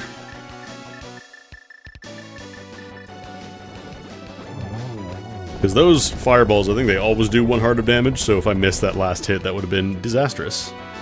Huh. That wasn't a key.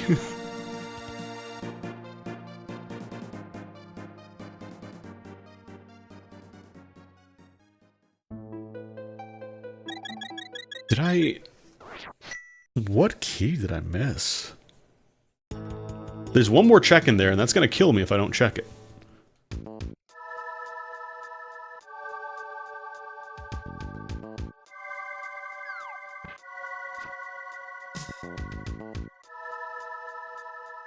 Oh, you want to watch Kamen Rider Ryuki so bad, ooh. You want to watch this show instead, ooh. Oh, was there a key upstairs that I missed here? I think I might have missed a key upstairs. Yeah, I need to check the check. Was there one in here? Might have been one of these pots that's a key.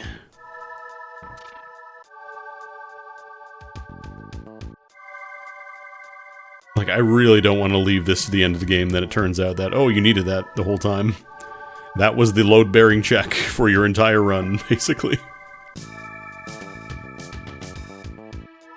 Although it's pretty rich for me to say, like, oh, why don't you just watch this, considering I still have not watched any of JoJo.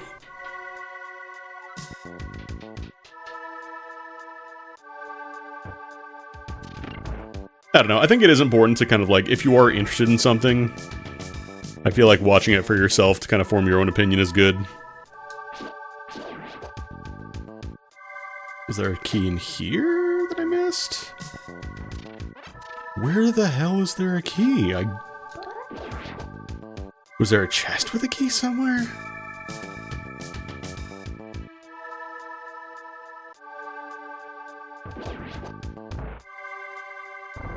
Because I don't think there's any keys in here. Like, these are just pickups. Pulling that lever only drops bombs or snakes or some shit. Where is that key? I want that key. Oh, right.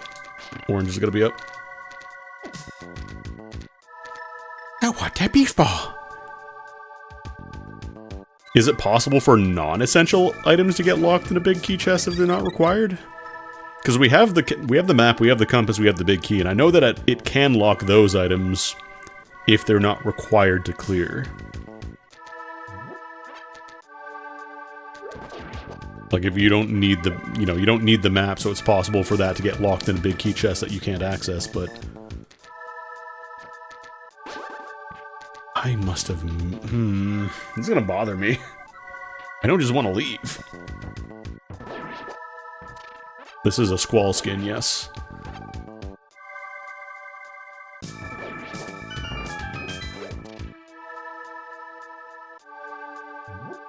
If it's not here, I'm gonna dip, but I'm gonna hate myself for doing it. So I'm pretty sure I killed every enemy in here, so it wouldn't be like a key drop, unless the slime drops it, but I don't think the slime drops it.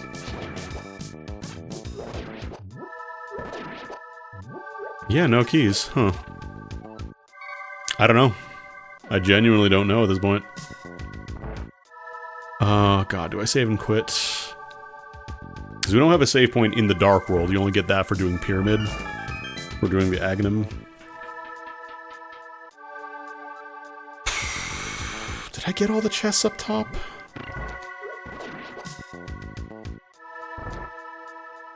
Because I did this check, that has one key.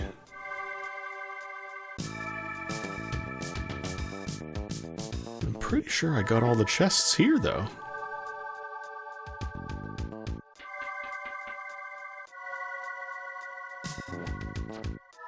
Oogle. Monkey. Yeah, because I got that. This loops back around here. I got the one chest on the left, and then I got the one over here. So that should be everything for the Thieves' Town dungeon checks. I think it might just be like a self-locked item.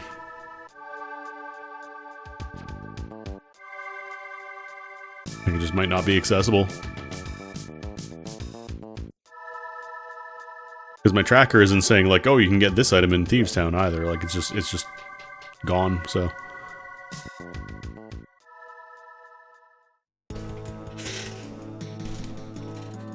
Yeah, I don't know.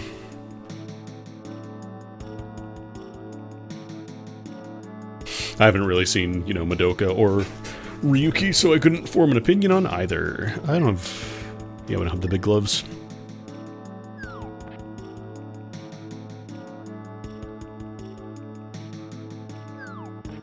Truly is the Dark Souls of anime. I think my favorite was when people were calling Lucky Star the Seinfeld of anime. No. No. Respectfully, no.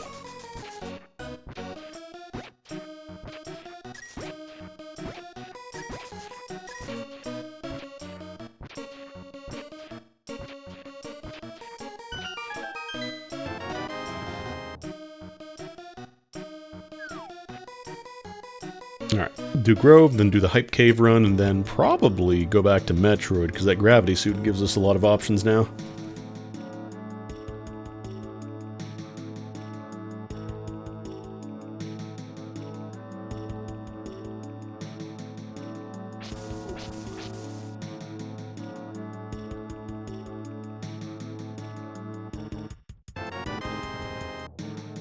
It's an anime about nothing.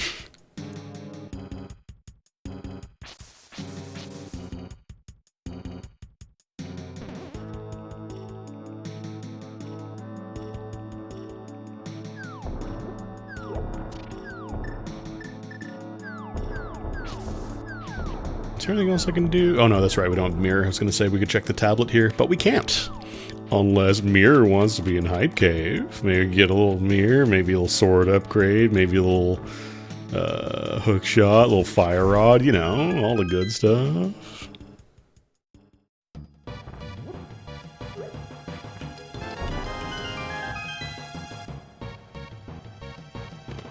Okay, screw attack. I did ask for more health in Metroid, I guess.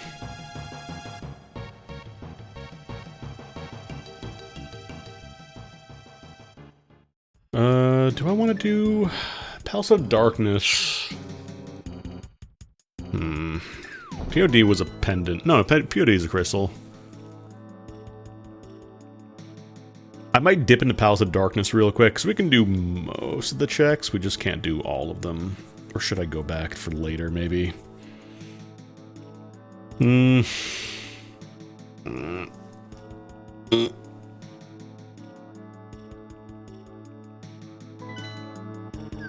don't think we can do... I think Catfish check requires... Titan mitts. You know what? I'm gonna peep Palace of Darkness. Dawn Brothers is the Seinfeld of Sentai. What? I got Seinfeld and Sentai, but I have no idea what Dawn Brothers is and why this would get someone killed.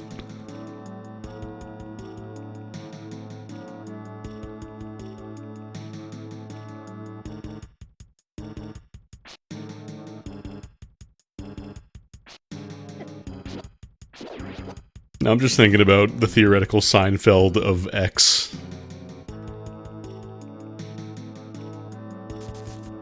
The Seinfeld of anime, the Seinfeld of board games.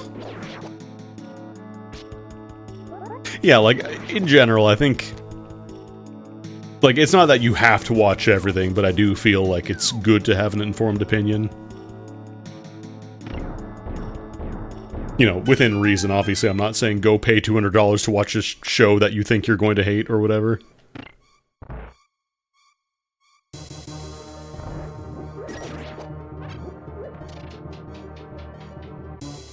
I don't have a heat source.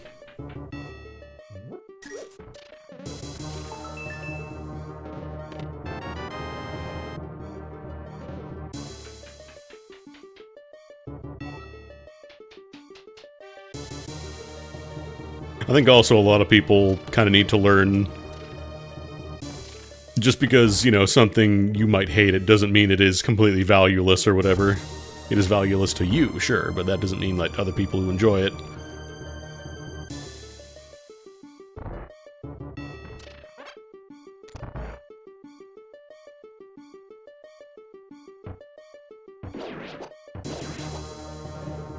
Like, I fucking love ring racers, even though a lot of people hated ring racers. Andy taking any excuse he can to gush about one of his favorite games of all time. Everyone should watch Scub. You're banned. Mods, ban this person.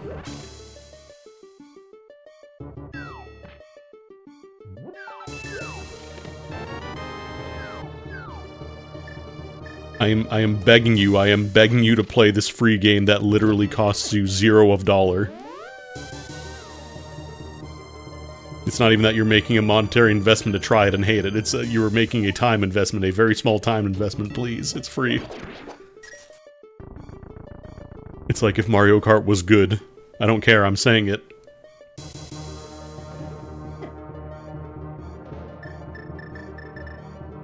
I know this is almost always just a key check, but apparently it can be something sometimes, so let's just be sure about it.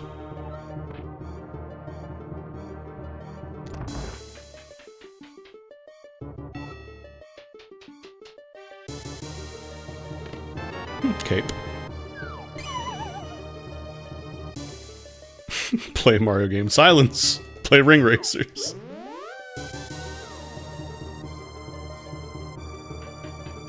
Do you race rings or are the courses in the shape of rings? All of the above. There is a secret character who is just a ring racer. And there are some ring-shaped courses, and you also collect rings, and it's... Every interpretation is true.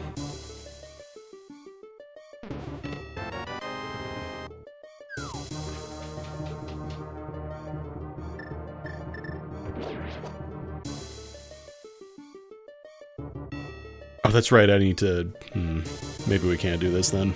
Let's go back to Metroid, I think. Ah, my balls! So hard your balls explode!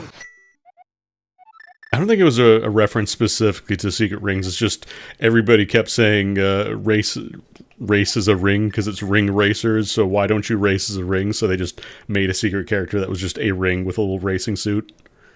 Do I want to go for Norfair? Oh no, I want to go to Meridia. We want to go... Actually, we could still go... No, let's go from the surface, because then I can swing around, fight Phantoon, clear out Wrecked Ship, and then grab the Meridia stuff. We'll go that way.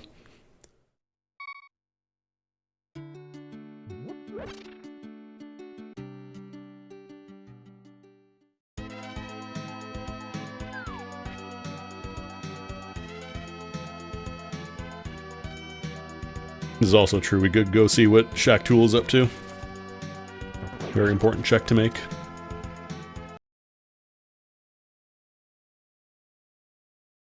I like the purple better, but it's still... I don't like the white leg.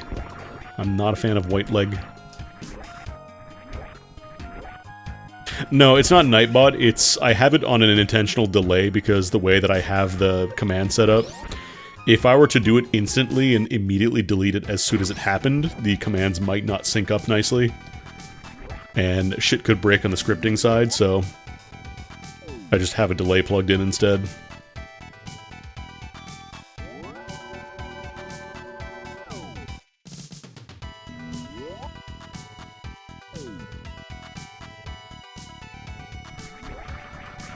Because I think permitting it, I think that one doesn't necessarily require asynchronous connection, but... Or asynchronous command processing, I should say, but the other one does, so... I just put a delay on both, to be fair.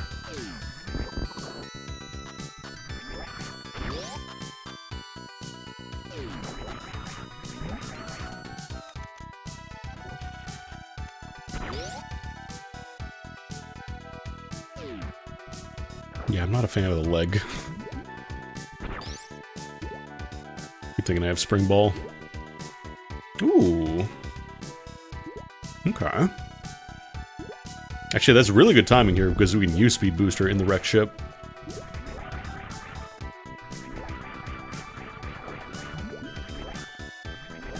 Also, Screw Attack will keep me pretty safe during the Phantoon fight.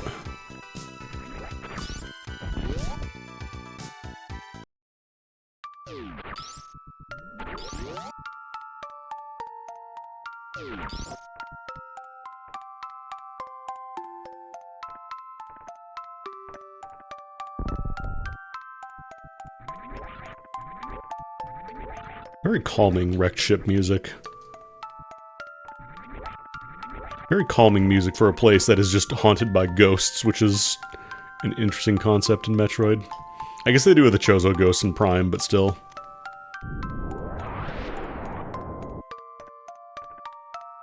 I don't think... No, we don't have a space jump yet. Because we're using the Cash Rando, which forbids most of, like, the fast charge stuff. Because I think without space jump, like, you couldn't get out of Dragon's Room, for example. Unless there is a, like, a failsafe for that, too.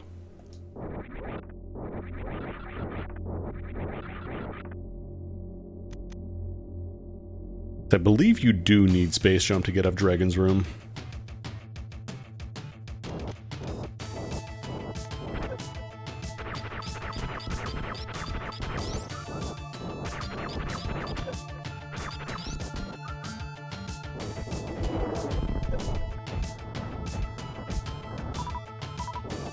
Come on.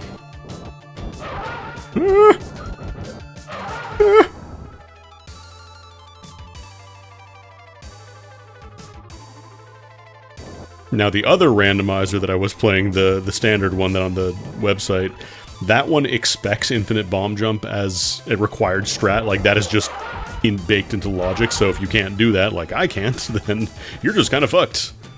As I saw the last time I played that, there were 3 critical items that were all locked behind doing infinite bomb jump in the Screw Attack room. It's kind of a Lufia Neverland song catalog. So a little bit of Lufia, a little bit of Energy Breaker.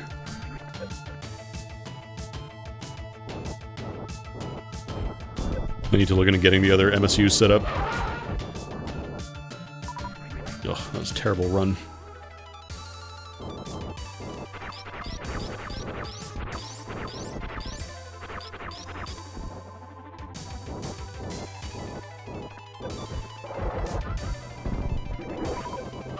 Energy Breaker has really good songs.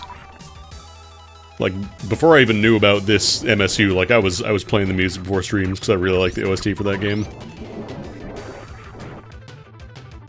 It's a shame that it was never released in English, so a lot of people aren't aware of it. It did get a translation patch a while back, though.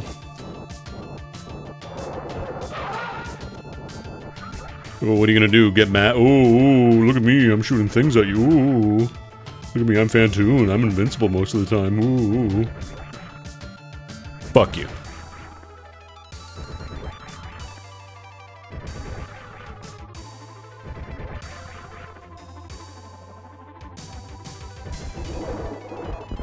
I missed?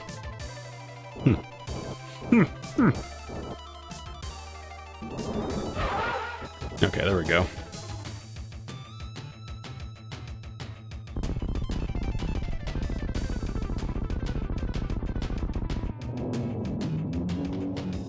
Oh.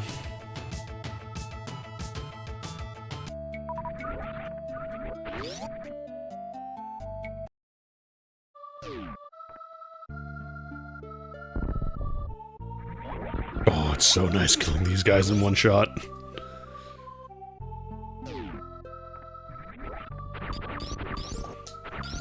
Normally you just kind of need to blow a super. I didn't remember if super is a one-shot kill. I think it is. Might as well grab that. We're here.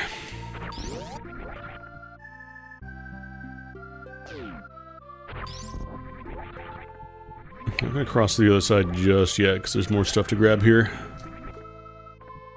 There's more stuff.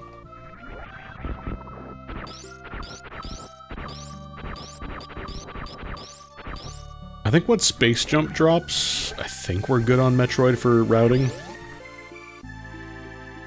A little rough with just Plasma Beam, but...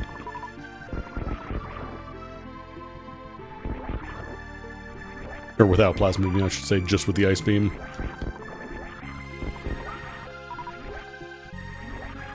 Don't even have wave beam, that's how... I don't know if you ever need wave beam outside of, like, rando.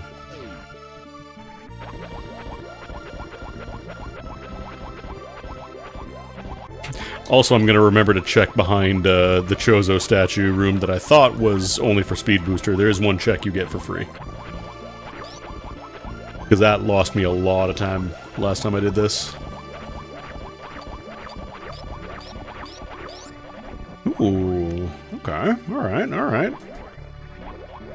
I'll fuck with the fire rod.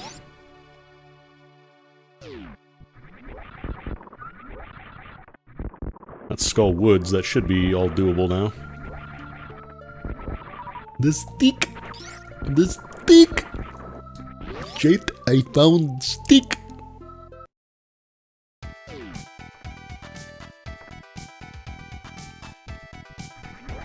I think there's an achievement for killing the singular orange guy that spawns when you're in that tube there. In the new retro achievement set.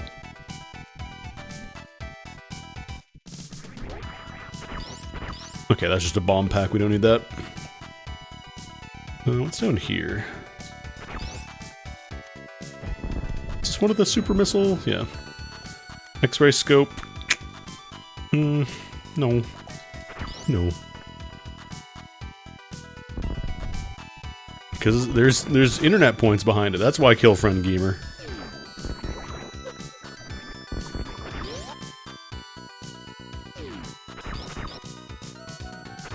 I don't think I have achievement tracking for SNES 9X, but yeah, there's an achievement for killing that one guy who only shows up here and is specifically programmed to track you, but since it's outside the boundary there, cannot meaningfully interact with you.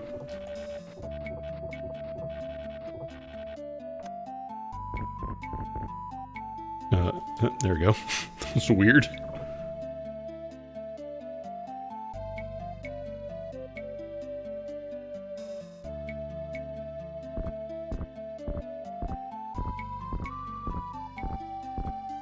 Undertale got retro achievements. Doesn't it have it? Oh, I guess... No, it has achievements already.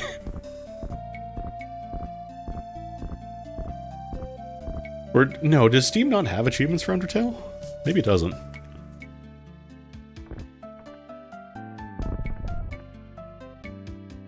Yeah, Undertale came out 20 years ago today, so I guess it is retro. Same day as The Matrix.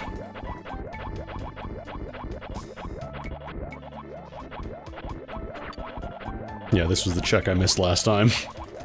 And I paid dearly for it.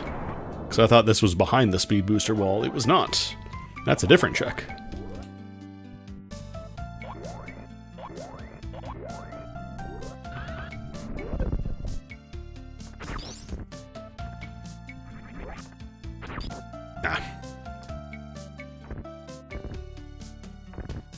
See what the gravity suit check is.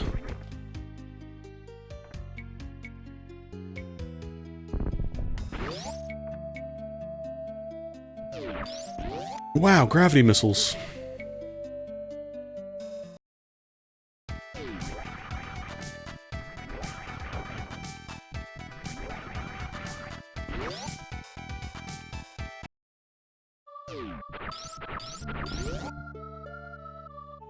Yeah, anything that has memory that you can track and, like, set up with it. They just probably, you know, most people probably do not want to bother with, like, Steam games that already have sets of achievements unless you were, like, looking specifically for challenge packs or whatever. Oh wait, no, there's another check I gotta do here. I forgot about the weird super missile room that has a unique tile only for that one spot, I think.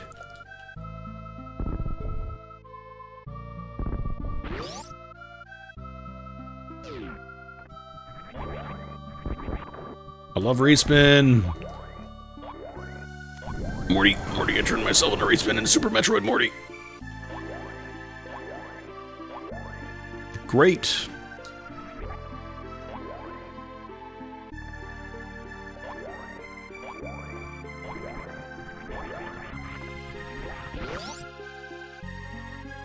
Still need We might not actually need... No, we do need Red Cane, because we gotta do Mire. So I was gonna say, Turtle Rock is a pendant dungeon on this seed, so theoretically not, but we do need Red Cane.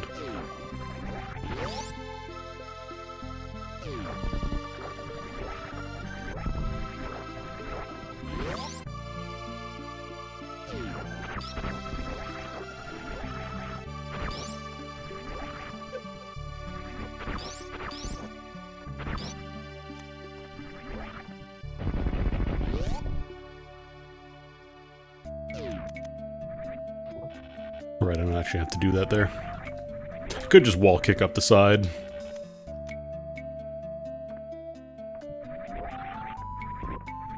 We also have the physics boost from the improved physics stuff, so you get to keep momentum a lot better when you're jumping across platforms like that. I think my favorite achievement is there's one achievement in Zero Ranger, which you get for, like, full clearing the game completely, like, 1cc, all that stuff. And then the other game they did, Void Stranger, you get, only has one achievement as well, the pendant, which you get for starting the game, and if you game over, it takes the achievement away from you until you start the game again. That's it.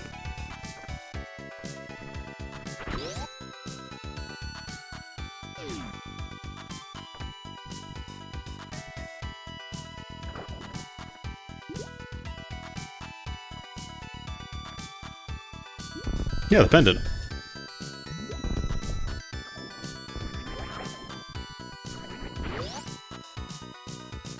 Oh god, Void Stranger's so fucking good. Zero Ranger's so good. System Erasure, announce your next project, please. I want to pog out at your equivalent of Megalovania.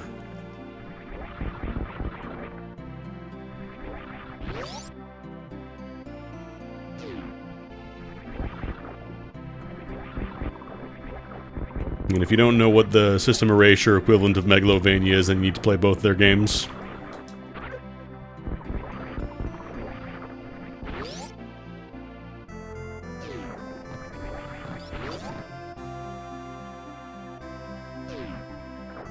You definitely need to play more Void Stranger if you've only reached the bottom.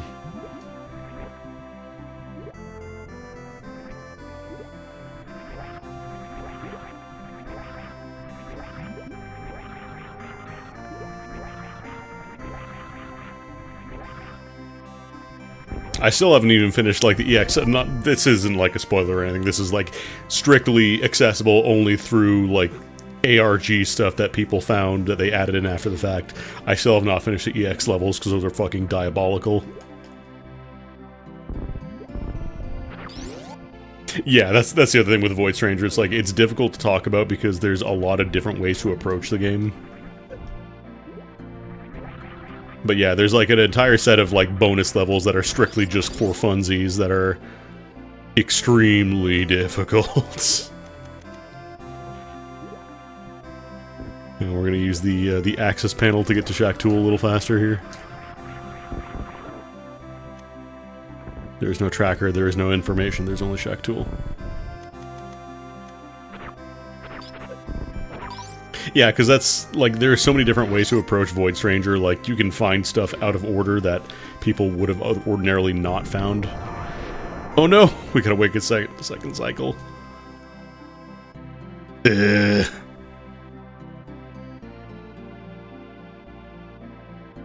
Shack Tool.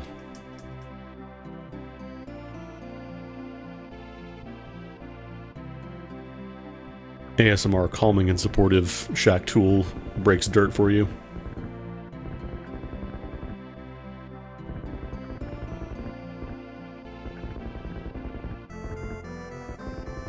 Oops.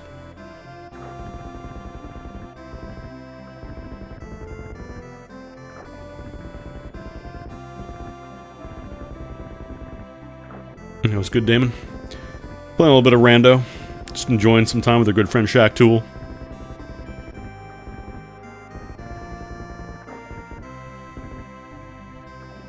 Thanks, buddy.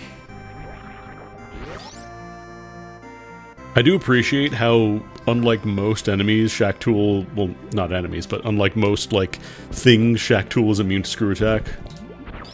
Ooh, Shacktool. Definitely worth the trip. My boy. My boy. Oh god, that's right, we're gonna do this without Spring Ball, though.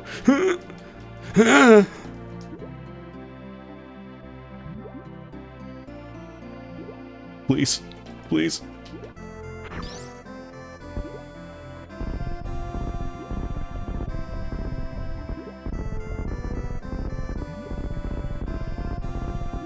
Come on, come on.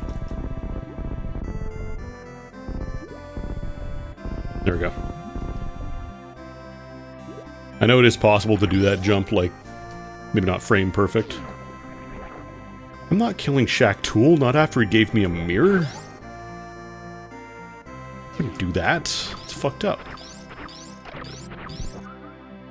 Alright, this one just crumble blocks. Oh no. I feel like every time I play this, a storm kicks up.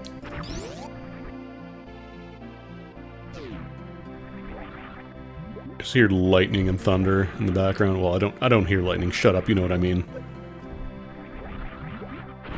Streamer, lightning is the visual effect, thunder is the noise.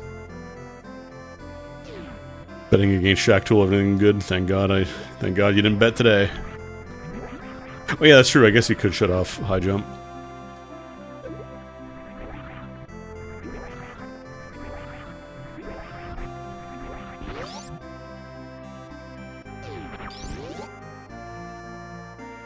I'm kind of low in health. I think this is a save point? Or is this an energy room? Oh no, this is a map room. What the fuck am I? Map room? Ew. Ew. Can we...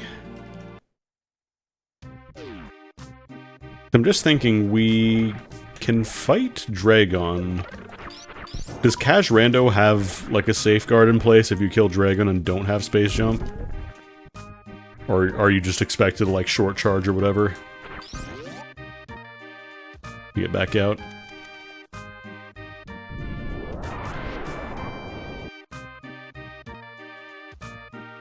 See, if you pump, the pipe breaks a little bit faster.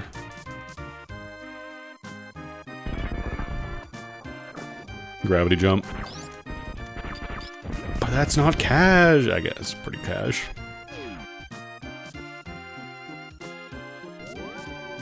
I feel like I got more E-tanks, but I guess it's mostly just reserves. Yeah, 3 reserves. Oh no, I'm not IBJing. I will gladly grav jump. I've done that before. That's easy.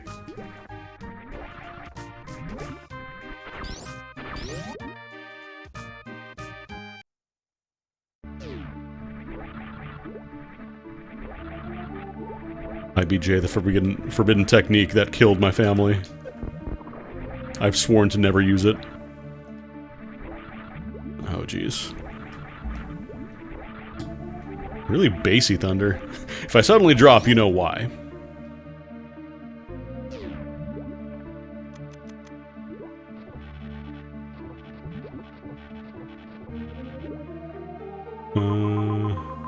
Yeah, because we have to loop around the top side from this entrance, I believe. Wait, did I check the side goodie? I don't remember, I don't think I checked the side goodie.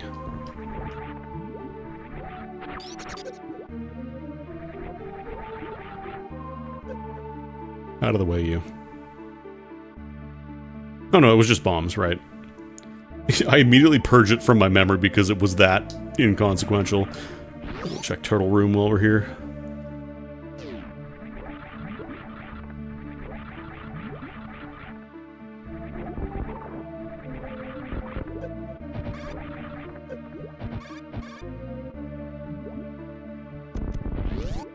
Poodle. Alright, there's also the one on the wall. Great! I'll get my stuff.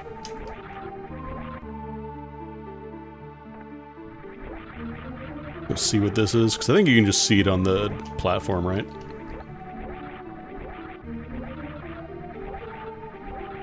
Heart container. I suppose I shall.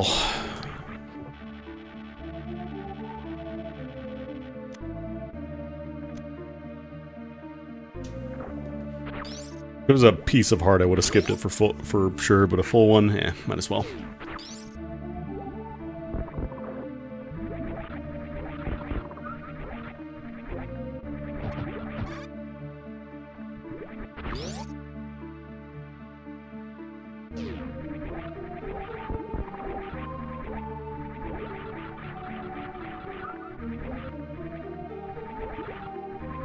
Oh right, this one you gotta swing around.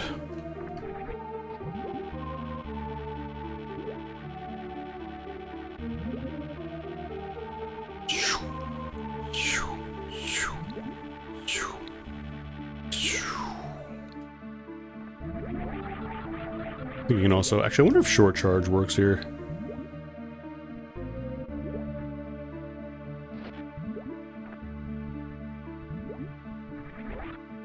Granted, I don't need it because I have high jumps and I've got gravity, but I wonder if we could actually get short charge speed.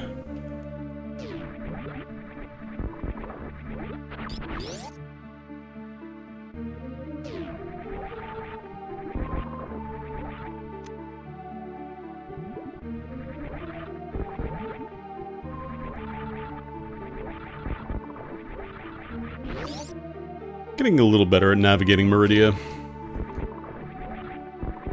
Like, it's still not great, but I'm at least not going down all the pointless paths instead of just some of them. So I'm looking forward to checking the Sandfall, though. That's the one really rough one. There's just no way back up outside of going the long way all the way around again. Oh, there's some energy. Definitely appreciate it.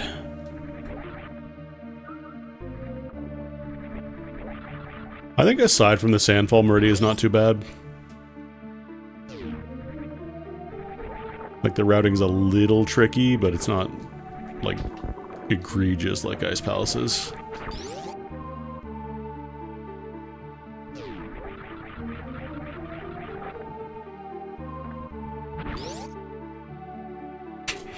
Next fork of the cache randomizer, just remove Ice Palace entirely.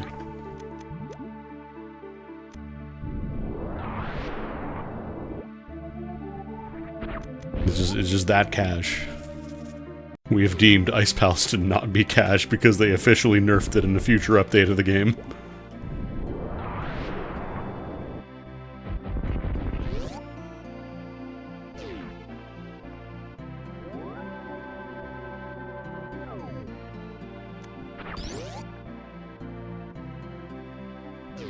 Yeah, if you tried to do it without Gravity Suit, that would probably not be very fun. Like, I tried poking around in there when I was... Ooh, bow. When I was, you know, younger and didn't really think, like, oh yeah, maybe there's a reason, but then I just kind of left because I figured, okay, maybe this isn't anything. Wall jumping, that was a little advanced. You never needed to wall jump to clear the game. Wall jump was a bonus. A treat.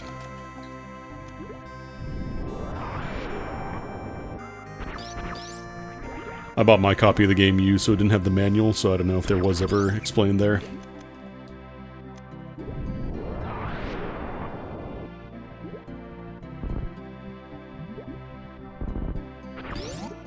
Time for Botwoon!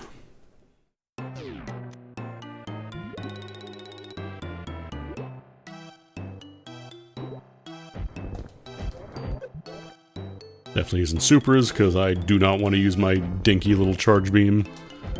My dinky pseudo charge beam.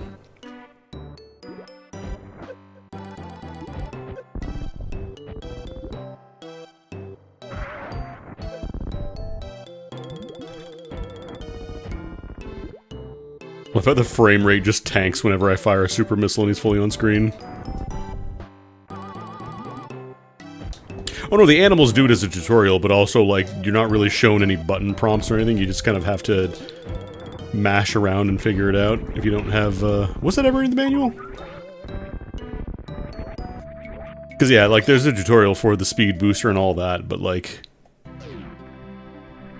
I remember a friend of mine, like, we played it and we couldn't figure out how to get out.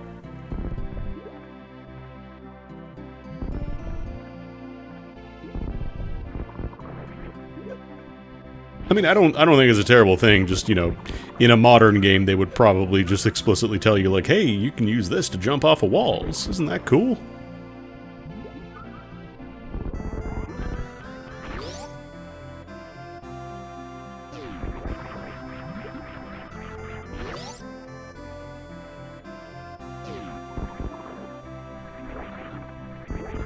They give you so many platforms in here, I forgot. They really do not like sand in the Cash Rando, huh?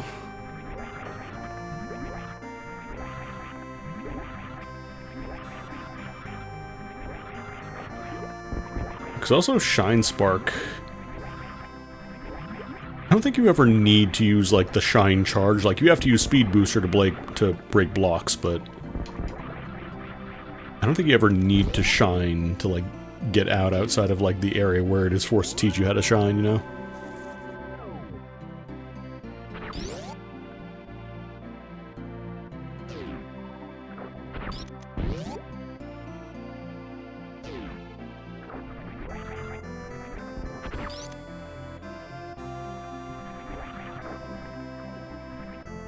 Fusion and Zero Mission changed the physics a lot, though. You can do the infinite wall jumps anymore. That's probably why they wanted to keep it more hidden, because, you know, just knowing right out the gate, oh cool, I can just functionally infinitely jump up any wall,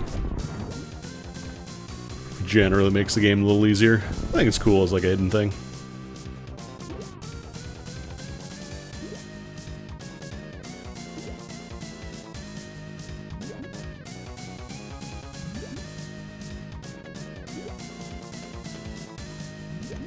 Alright.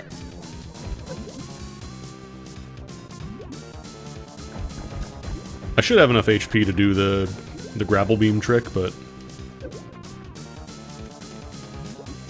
I wonder if I could actually get that. Yeah, the ledge grab also, they changed the physics a lot. I think Super controls really well. It's just the weirdness with, like, space jumps and stuff, that's probably the weakest part, but in general, it's like a really nice feeling game.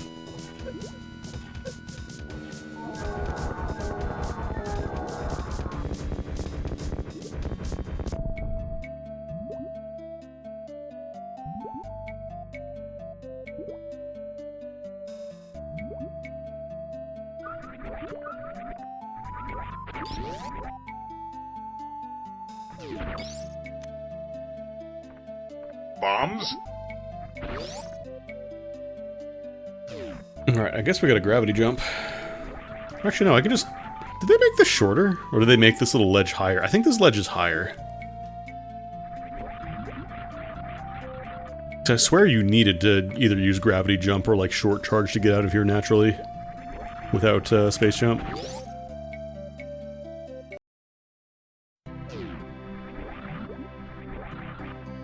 That's another nice thing too, yeah, because originally it was like you had to hold down a button to run, which it's a little annoying. So I definitely enabled that option in Cash Rando to just always run, because most of the time I just want to run. I'm sure there's a handful of times where walking is better, but I'd rather just run.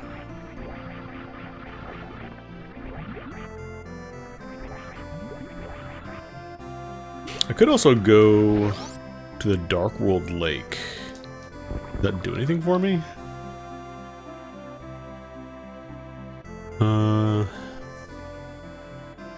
Because we have the bow, we have the hammer, we could finish off Palace of Darkness. The only problem is the maze, like the dark chest maze wouldn't be doable. Or it would be doable, but it's not in logic.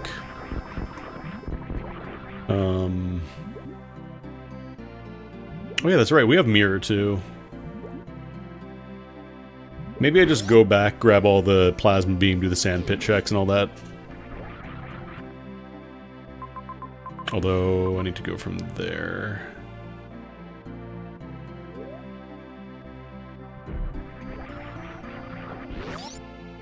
Because this, I think, just takes you back there. This one, yeah, we gotta go from here. We gotta go to this room.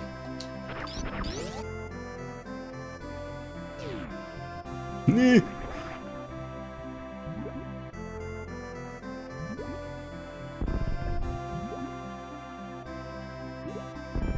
I haven't actually checked to see if they did do the new patch for X-Fusion to fix a couple of the rougher bits with the game.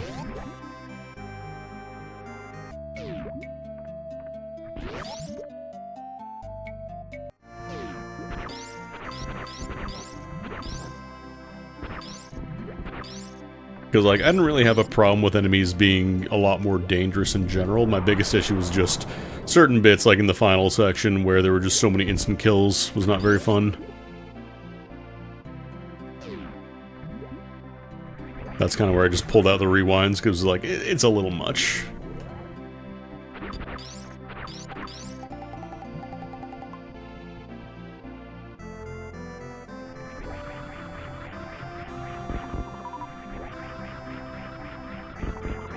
Like, I don't mind an instant kill or two in some spots, but, like, it definitely felt like they couldn't reasonably challenge you in the final section, so it's just like, here's some instant kills, good luck. Try not to die.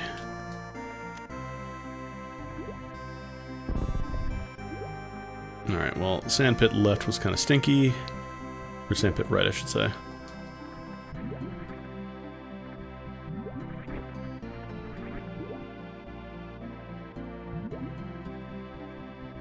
I think overall X-Fusion is really good.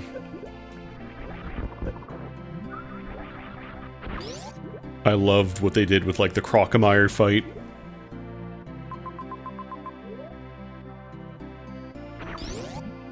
And they made the checkpointing better. I didn't find myself getting, like, super completely and utterly lost. Like, I got lost here and there, but that's kind of par for the course of an exploration platformer. You're gonna get lost here and there, and that's fine. I don't mind.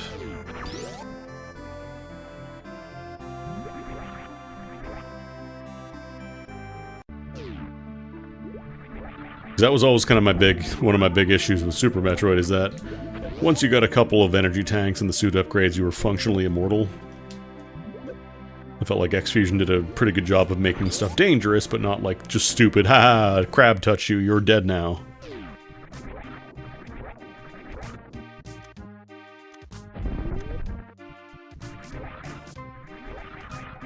Oh yeah, no, like the combat in Super, it's a little unbalanced.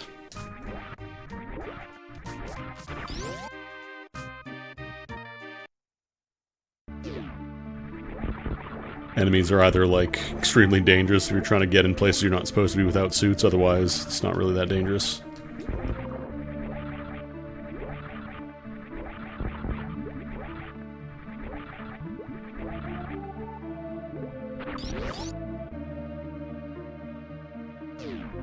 Yeah, I don't know if like, walking did anything in the ending stuff. I don't think I really walked around, but...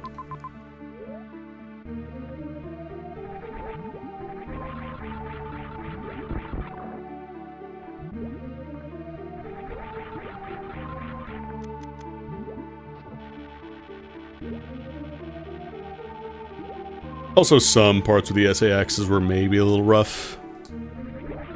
Like, not just like, oh, they were difficult, but they were, like, actively kind of maybe a little too tightly designed around just making one mistake and then SAX just kills you.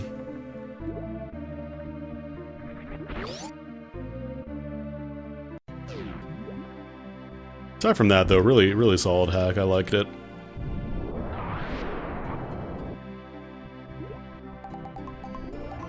Technically really impressive. Like, I need to stress how important it is, like, all the new bosses and stuff. That's kind of a big deal.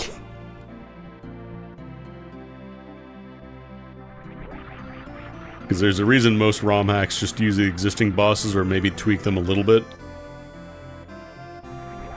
Was that Wave Beam?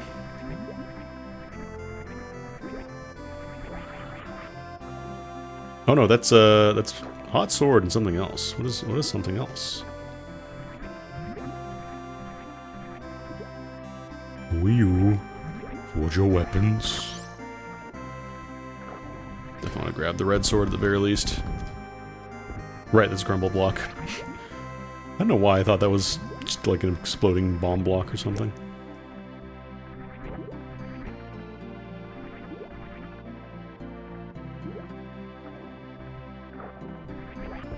Not this time, Satan.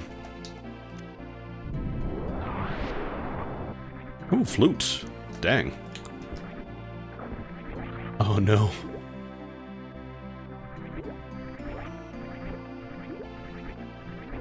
I'm just throwing it out there. Was it the Yakuza encounter?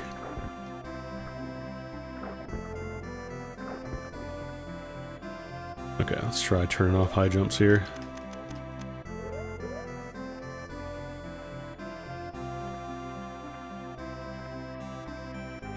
Oh god, I can't tap down fast enough.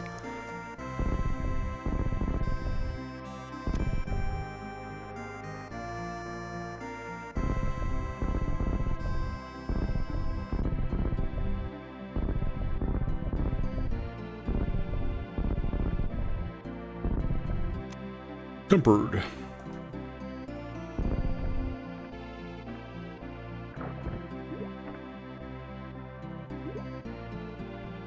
Flute gets us access to... Well, it gets us access to Swamp, so that's an easy way over to... Where's the Mire Warp go to again?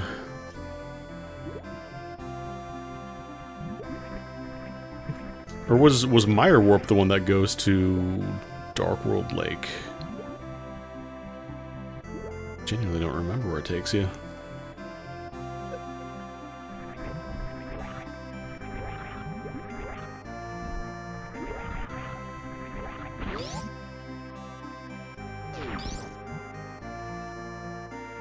Then I gotta do one more lap around.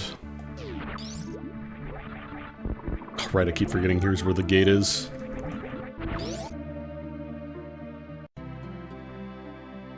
Oh, yeah, God, that was such a good bit. That was so cool.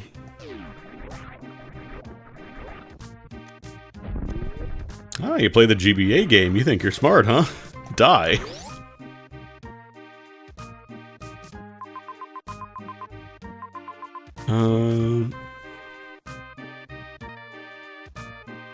Actually, is there a fast way to get there?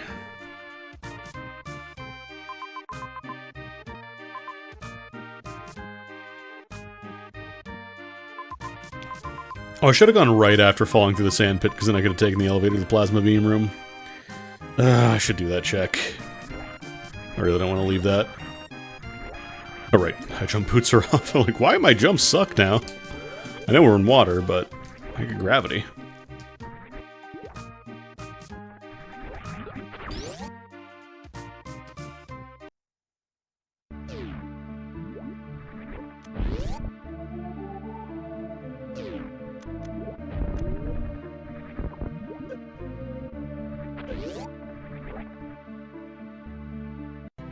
I also think X-Fusion did a better job of, like, making a lot more SAX encounters that didn't kind of feel scripted. Like, obviously they were all scripted, because you don't just want SAX randomly spawning while you're trying to do a really tough jumping puzzle or whatever. But it sold the illusion that there were, you know, however many SAXs on the ship a lot better than Fusion did, I think.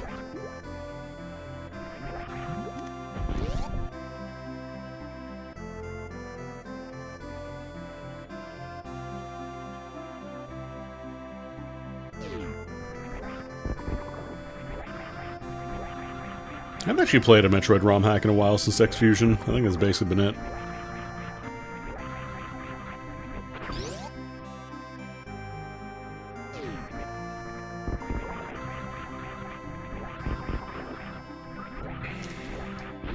I wonder if we're getting vanilla plasma beam. That'd be funny. That'd be funny and also great for me. So I'm still using the stinky little ice beam. No. No, of course not. Get screw attacked. Whoop, bye.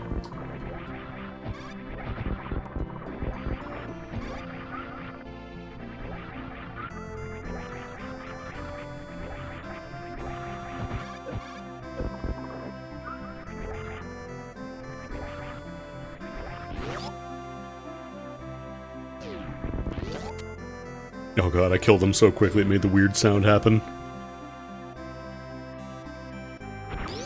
Alright, I think we go back to Zeldy now.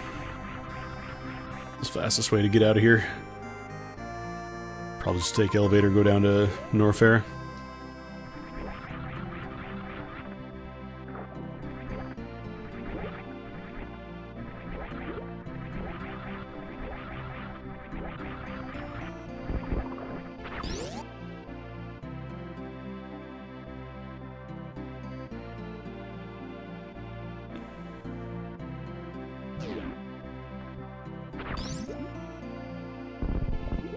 Of course, I bombed the exact wrong tiles.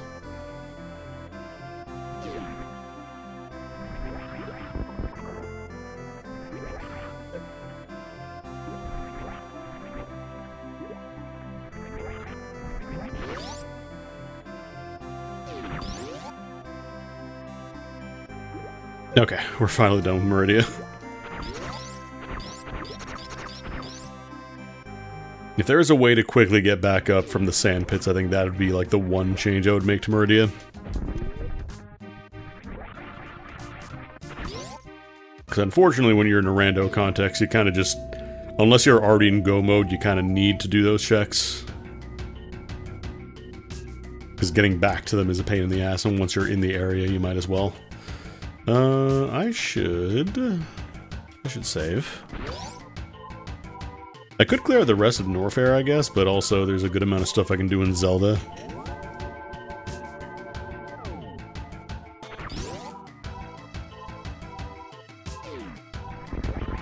Like, I can get to the other side of Death Mountain now that I have the mirror, too. Oh, no, this is the warp. So I think we'll start by going up Tower of Hera, cleared that out real quick.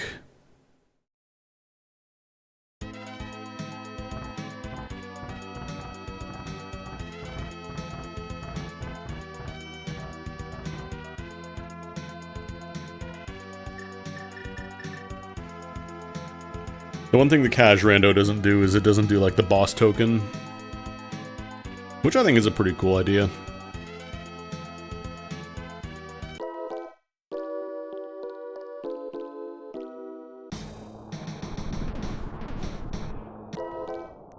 Oh yeah, should I should probably do Hammer Cave. This is Squall. Mr. Whatever himself. So we have the cane, we have enough magic to survive. It's just gonna suck a little bit on the way back. Also no boots, so it's gonna be very slow. Got a few fairies, so I can take a death or two if need be.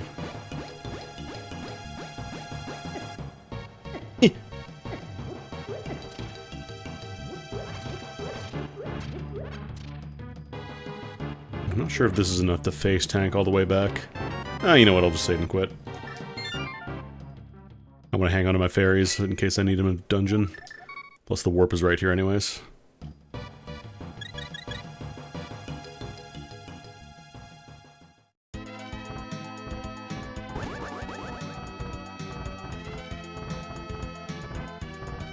Like, this is the overworld theme from Lufia 1.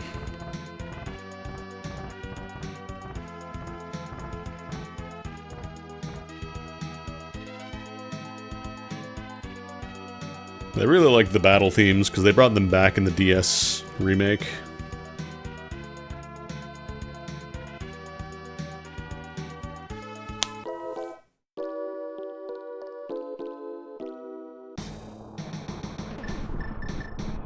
Lufia 2, I think it's a better OST, and also the instruments sound a lot better.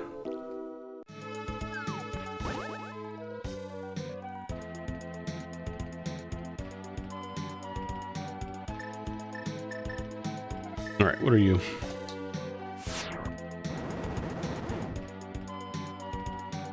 Yeah.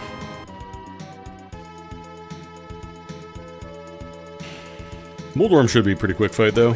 We got the red sword.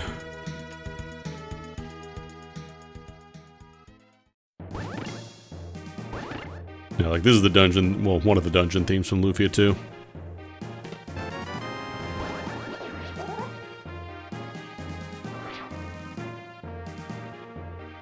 Yeah, DS version is super easy, unfortunately. Like, you don't even have to really try to just completely break the system. Just throw a couple of, like, stat bonuses on your Mystic Grid or whatever it's called, and then you're good. You win. This might be a no basement seed.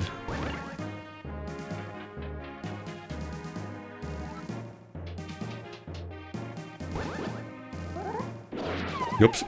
Right. You bounce multiple times.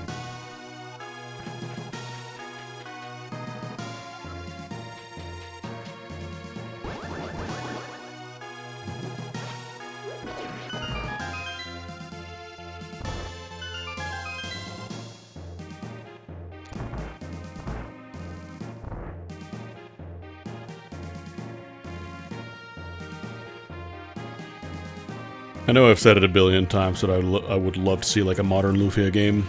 A new one.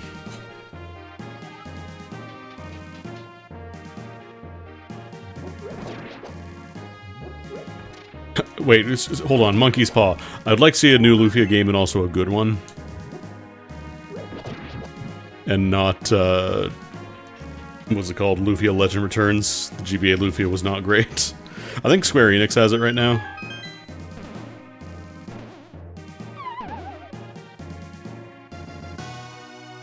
Because I don't think Neverland exists anymore. This is the company that did the Lufia games and Energy Breaker. Oh no, we're gonna have to go to the basement to do the last check. Dang it.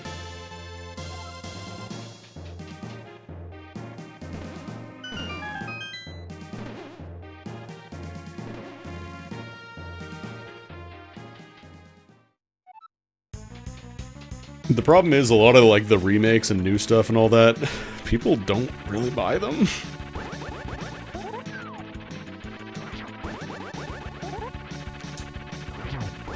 Like, I saw a post earlier today about The World Ends With You Neo.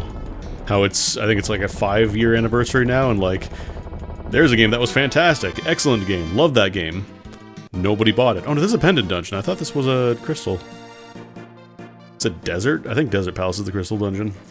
I totally thought this was a crystal dungeon. Yeah, Neo didn't get a ton of advertising. But, like, people were begging for a sequel to that game forever, and then it didn't sell very well.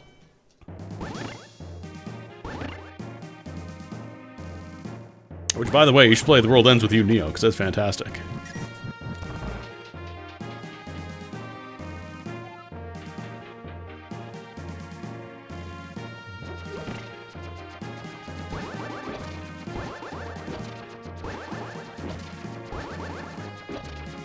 Isn't it like you can grab the wall or something? No, I know there was some other trick you could do, I just don't recall what it was. I know you can stand on the pegs here to stop it.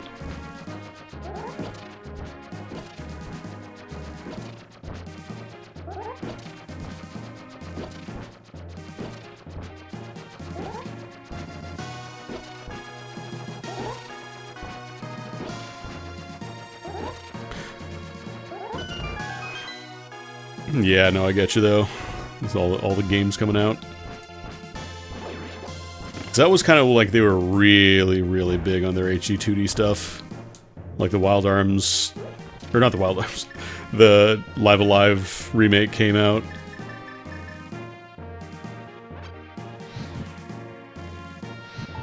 Like they were doing, you know, Octopath Traveler, they were doing Octo Overlord, whatever it's called, Triangle Strategy, Unicorn Overlord.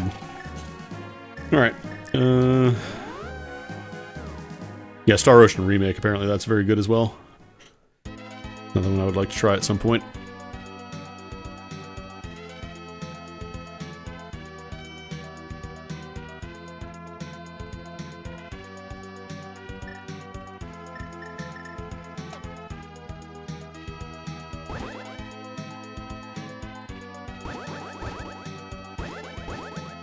Alright, so that's a 50.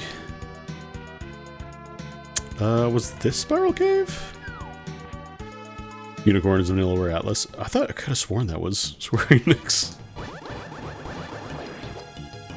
I think I just assumed it was part of the whole stable.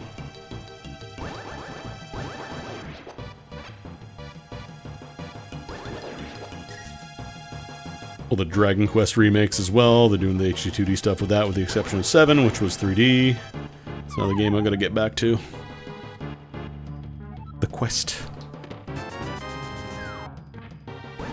Quest. Oh yeah, Saga. The Saga remake was excellent. Romancing Saga 2. Minstrel Song was like more of a straight port. Like it's not a full remake, but it's still very good. And then the Frontier, or Saga Frontier 1, that remake added in all the cut stuff, like with Fuse and all that.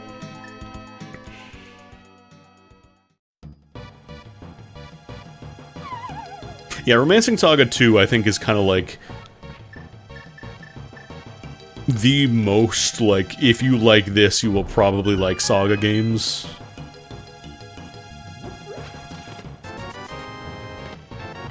Because it was like, you have to remember, this was originally a Super Nintendo RPG, which had like a very sprawling, branching story that could go a bunch of different ways. You had a ton of different ways to approach situations and fight the heroes and all that stuff. And like it had mechanics where you would pass down your stats and skills to future generations. And this was all in a Super Nintendo game. Ooh. Okay, Palace of Darkness is looking real spicy right now. Oh, that's right, I gotta go turn on the flute. I think we're good on Death Mountain, so I'm just gonna save and quit and go to Village, turn on the flute. I think that's one of the big things, yeah, because there's a lot of stuff that if you're not aware of ahead of time, it can feel very arcane. So like, for example, getting rid of skills that you don't necessarily use anymore because they are actively taking the space of skills you want to use. Or just like how sparking stuff, how building stats works.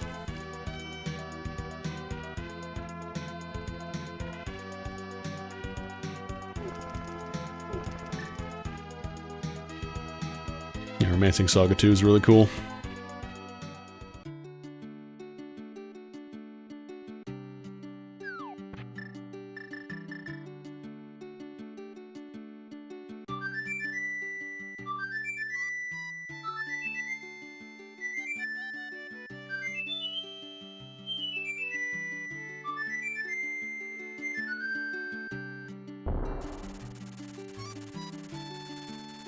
Doot.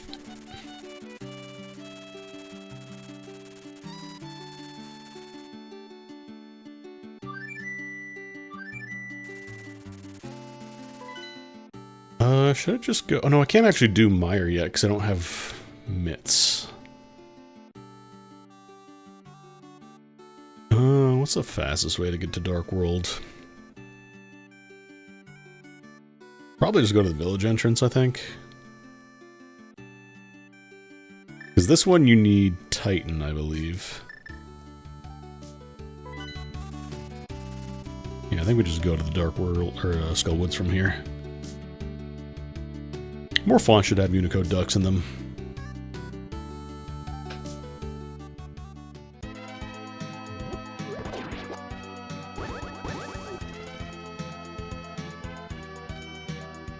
Yeah, from what I understand, like, Saga was kind of...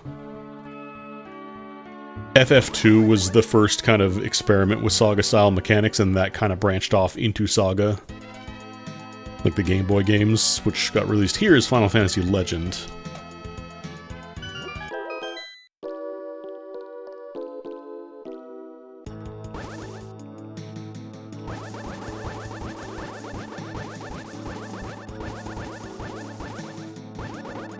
Oh, there we go.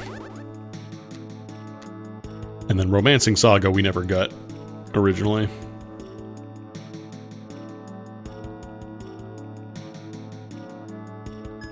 I think Saga Frontier was the first one that they called a Saga game in North America.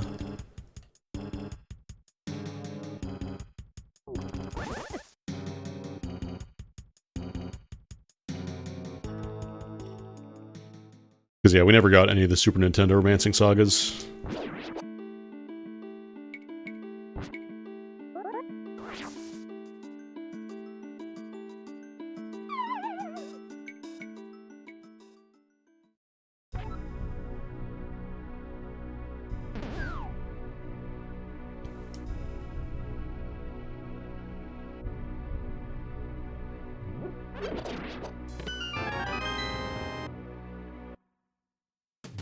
Yeah, a lot of the release stuff was just like weird ideas that like, oh, the North American market would never want RPGs, they'd never want to play this.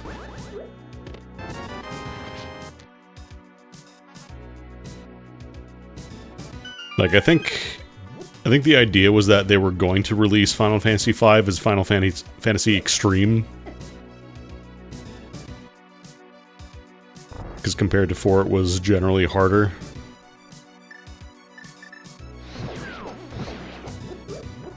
They're like, okay, we'll call it Final Fantasy Extreme. It's gonna be hard.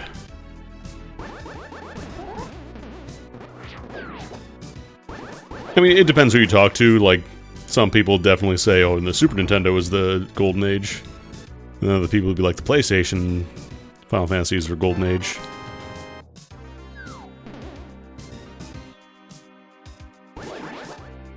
Silver Age, Bronze Age. Imperial Age.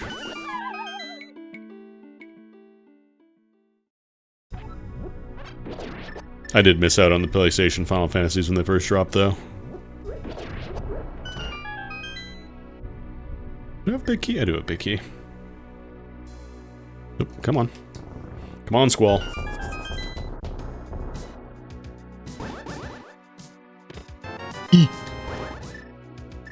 Alright, this just saves me one room. I forgot because you come in from the hole rather than the main entrance. Very funny little teleport.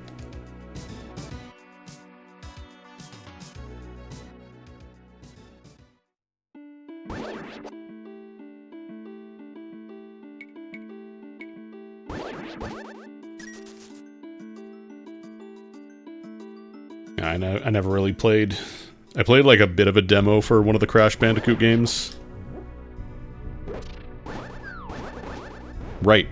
Right, did you know that the Wallmaster grabs you, get thrown back in the same room you're in?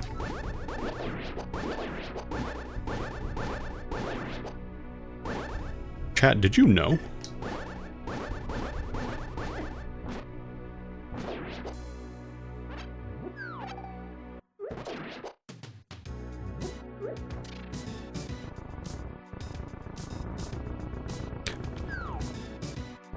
False statement, there's no such thing as a polite Wallmaster.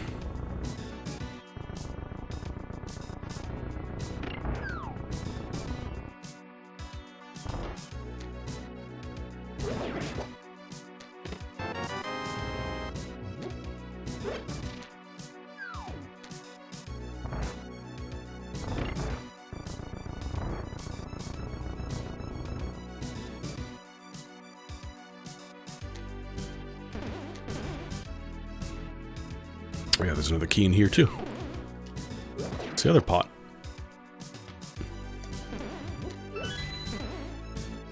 God, now I'm just thinking of a theoretical Final Fantasy Muso. I want a Final Fantasy Muso. But please let Omega Force do it. They do good stuff. Let's go fight Montula first, because we don't necessarily have to do that final check if we don't need to. Ooh. So I think it was like Final Fantasy Explorers? Like, they tried to do kind of a Monster Hunter style of Final Fantasy game and apparently wasn't great.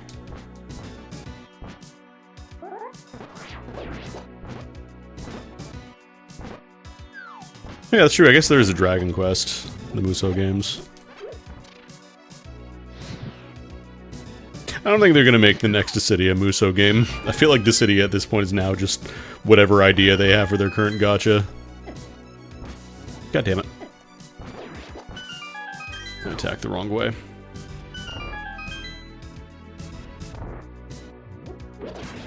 Isn't it like a... No, I thought there was a ferry or something in here.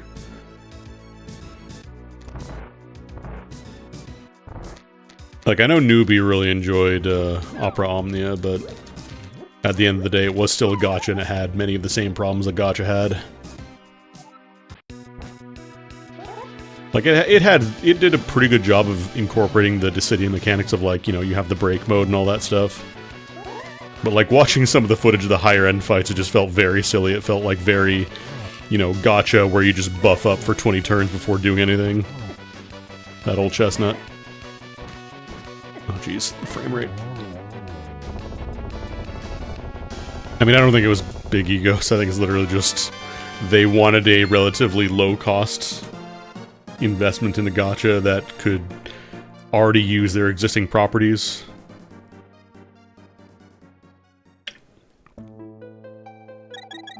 Someone made an offline version of an RPG Maker? Weird.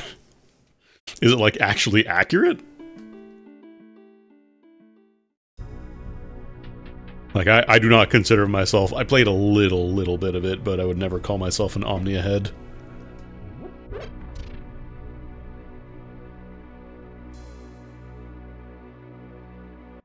Has most of the mechanics, keeps the cutscenes. Wild. Come on. Come on, Squall. Oh, you would.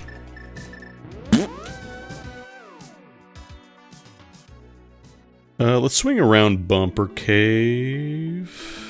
Is there any faster way? I think it's literally just gonna be walk out of Skullwoods.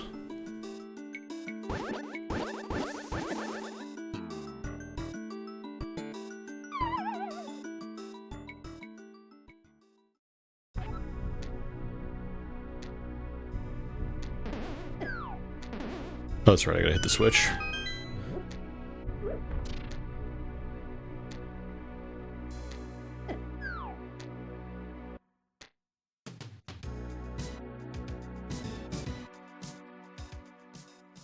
Yeah, the de-gotchified Brave Exvius. That's another... I could not do Brave Exvius, it was too much. And I feel like I have a pretty decent tolerance for gotcha bullshit.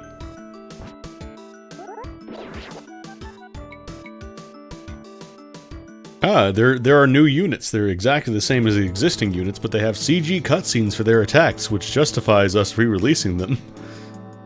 We better start spending those crystals. I realize, again, I'm describing basically every gacha game. Yeah, I still gotta finish Octopath Zero. I was enjoying the base building stuff in that. Can we do the graveyard stuff? I think we... Oh, we can't do the King's Tomb, because I don't have boot.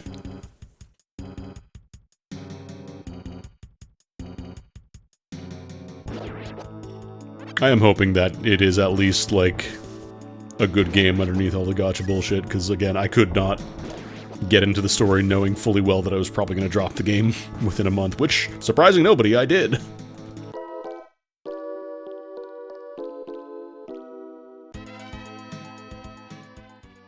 FF13-3 and Mobius Final Fantasy. Mobius is another game I just could not get into, not because, I don't know if it was, like, extremely predatory or anything, it's just weird.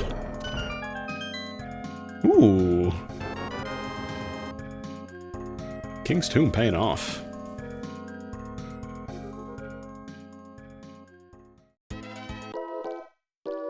When are we gonna get All the Bravest 2 is my question.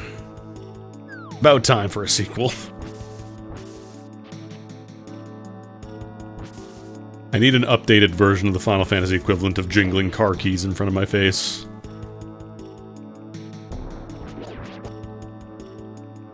They changed the gacha drastically, yeah. Again, I could not tell you. I don't remember people getting mad about the main character being sexy, I played like the first chapter, I think, and it was just like... I don't know, it was weird. It kind of felt like a prototype version of Stranger Paradise. Like they were kind of doing a retelling of Final Fantasy 1, but it was a little different. Can I do Catfish check, actually? I think you do need Titan mitts, but I want to make sure. Reading news articles. I mean, if their source is some rando on Twitter or whatever, who gives a shit?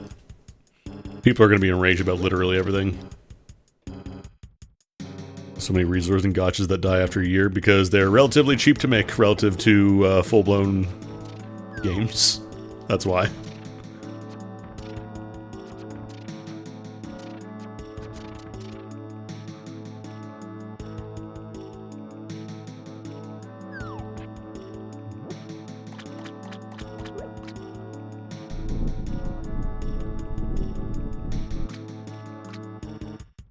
What have you got?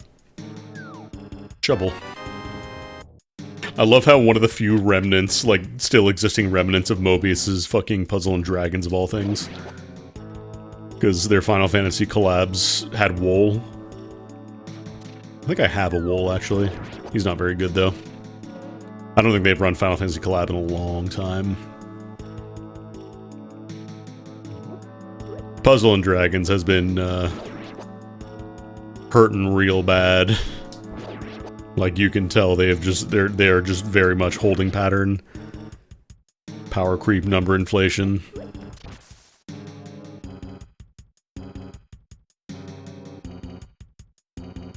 Yeah, Record Keeper is one of the weird exemptions where, like, the game shut down but only in English, and the Japanese version I think is doing pretty well still.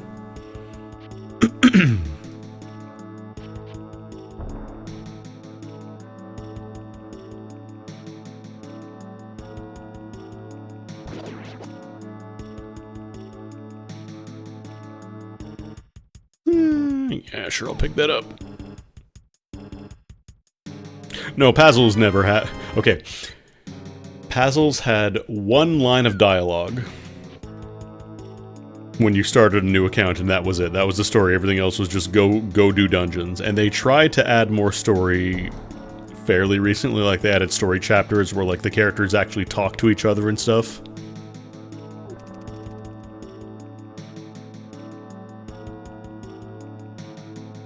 But it is still very, like, an excuse to match orb and have number pop off.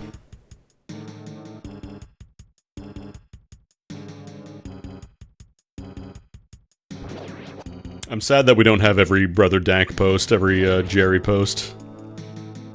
We have some of them, like the Tumblr archived a couple of them, but it is not all of them for sure. Unfortunately, the site that he posted them all on is now dead. It's been dead for a while, and I don't think all of his comment pages were archived, so there's a lot of lost Jerry media out there. I mean, not even having a rough time adapting, just like literally, the game was not really designed as a story game.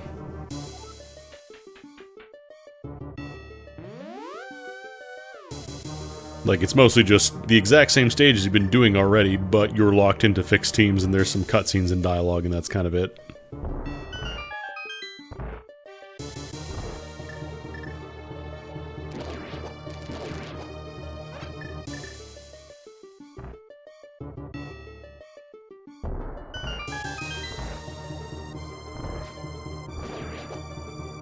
I don't remember if it was Arknights where Newbie was saying, like, it's the reverse Persona curse where it got a Persona 3 collab, which means it's gonna live forever, instead of Persona 5.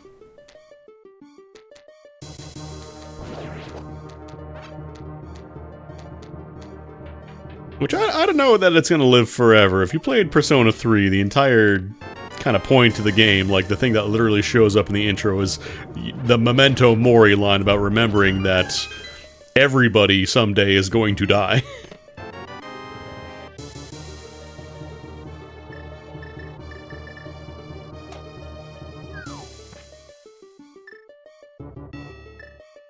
Alright, I gotta hit the switch, don't I? I wonder... Can't I, like, leave a bomb in here? No, I think I might be thinking of the red cane, where you can pop it.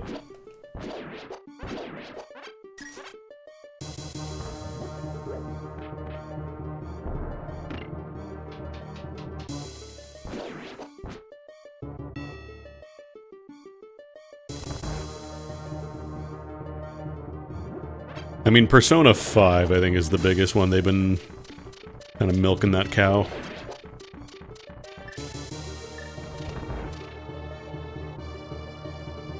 Persona 3 and 4, they started bringing those back out when Persona 5 really started to catch on. Like, Persona 3 did really well, Persona 4 did... I think it did better.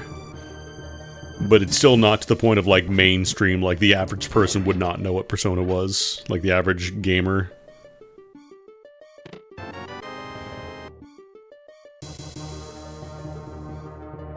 Persona 5 kind of put it a lot more mainstream.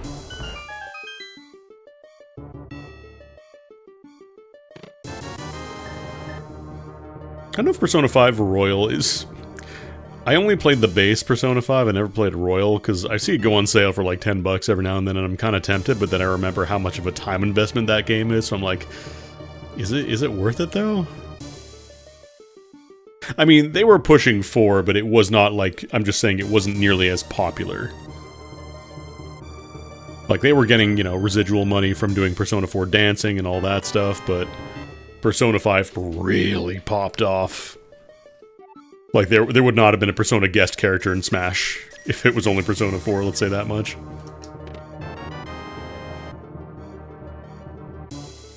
We would not see Mr. Narukami in Smash until that.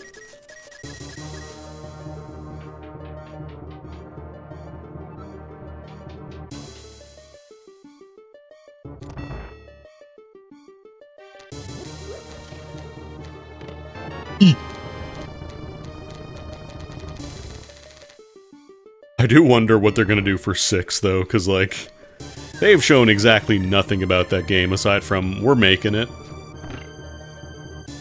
I wonder if they're gonna keep trying to do the life sim. Like, it makes sense, because that is kind of what is making them the big bucks. But, I don't know, the calendar management, like... You're never completely fucked unless you, like, game over or whatever. Like, you have plenty of time to prepare for dungeons unless you were literally just doing nothing. And I think they do give the option to, like, go back a week or whatever if you do end up just not being able to kill a boss or whatever.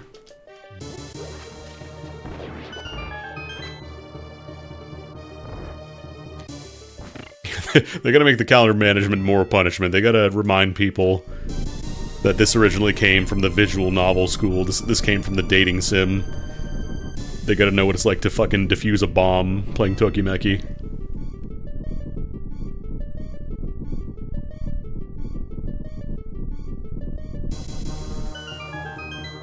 Gamers have gotten too complacent.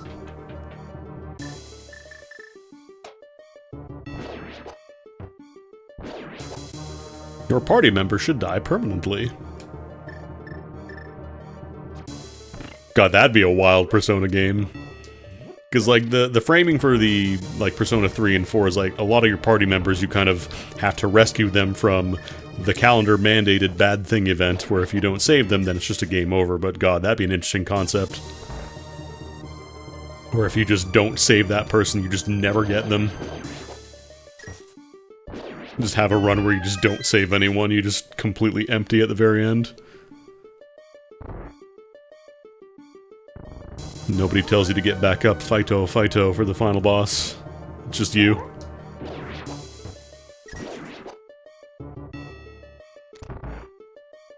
I mean, I'm not surprised there's Toho fan games for literally everything.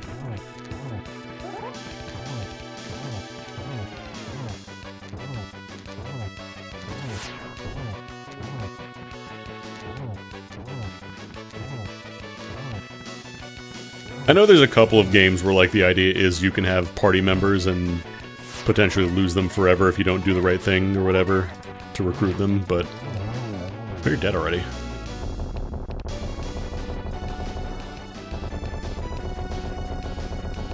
But I feel like the average person probably would not enjoy that. The average person would probably not be down for Persona, but if you don't save people, they're gone for good.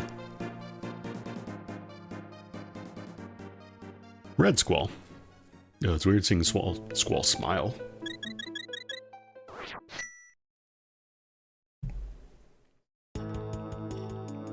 Alright, what else we gotta do? Regrettably, Ice Palace, I think, is in Logic.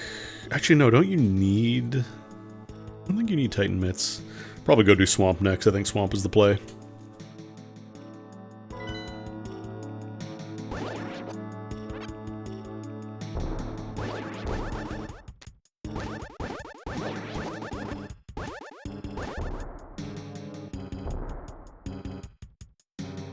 Yeah, I think one of the Devil Survivor games had that, where if you didn't save the person or you did the wrong thing, they were just gone forever.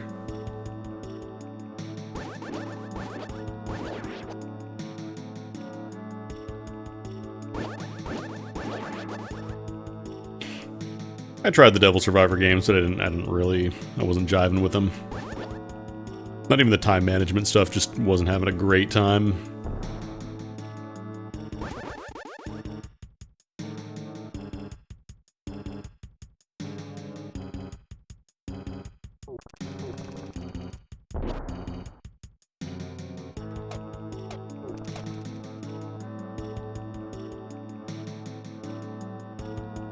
I could also grab the tablet while I'm down here.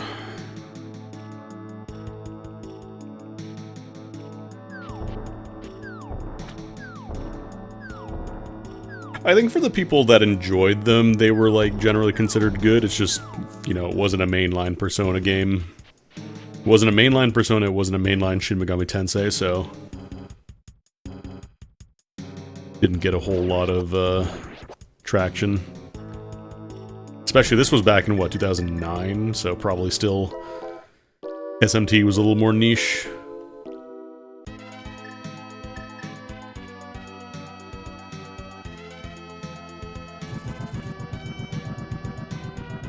I'm trying to think, what is the last Atlas game I even played?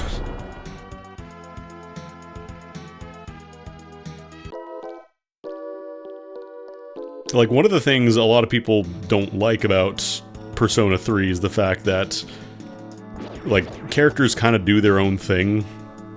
Like, you're not in control of everything, it's only really yourself that you have control over, but, like, a lot of times you'll just be like, oh, I want to go, you know, build up a social link with this person. Nope, they have class, they have their sports to do.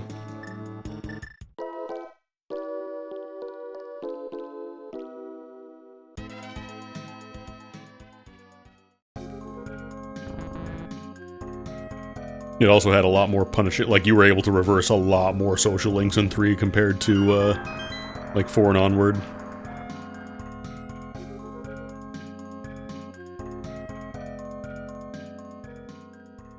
Which, I get why they did it, because it is probably a lot more generally appealing to people to be able to have characters that don't decide they hate you, but at the same time, I think it's neat. I think 4 had 1 reverse, maybe like 1 or 2 reverses possible, but like they were very temporary, like very easy to fix.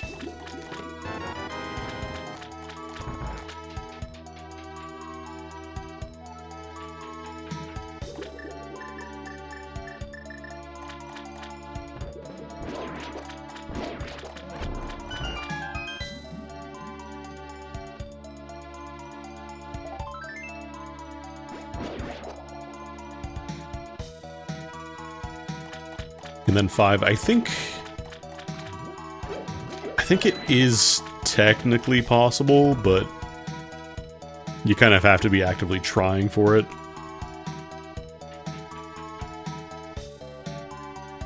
I don't know, I would like to see like a change in Persona 6 if they maybe tweak the formula a little bit. Yeah, the writing of Persona, like, for the most part, it was good, although I definitely felt like it was starting to go downhill a bit. Although I could do without the requisite, here's a gay person, here's like one of the 3 gay people in the game, and they're trying to perv on you.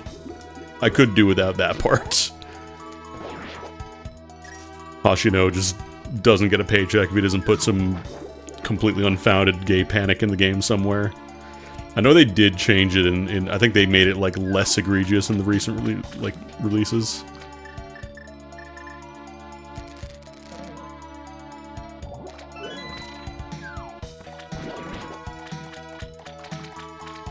Also just, like, really weirdly mean if you're fat. Like, Persona 4, the Persona games in general, do not like you if you're fat.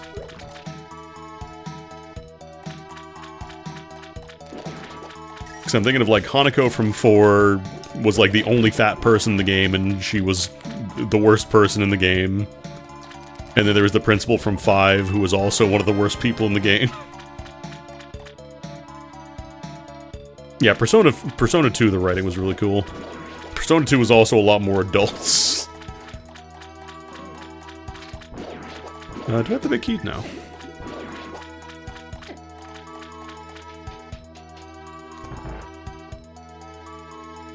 Because Persona 3 was the one that, like, really kind of started popping off. Actually, I don't want to do this yet. Otherwise, I'm going to flood the key.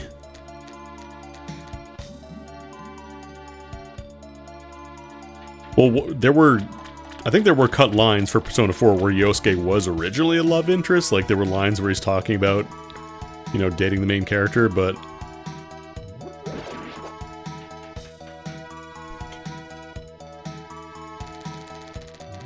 I guess they figured we're already kind of doing the gay thing with kanji. We don't want to do it a second time. That's too much gay for the average gamer.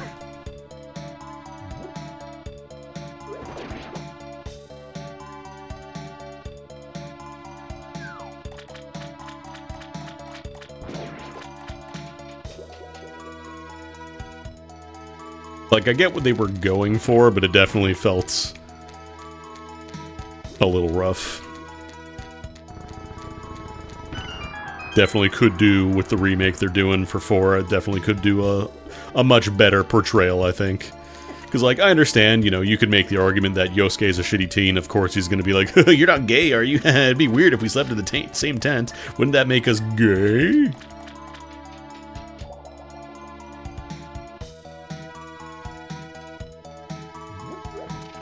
But also, yeah, it just kind of gets glossed over, like, oh, well, I guess you're not gay. That's cool. I guess I'm safe. I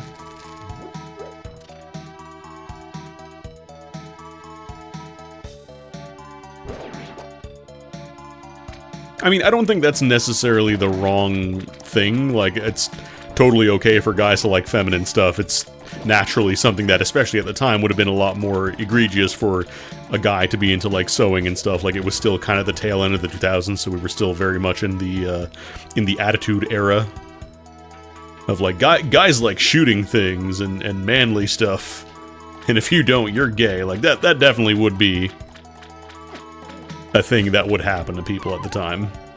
Yeah, metrosexual, god. Guys can't want to dress well and groom themselves. That's gay.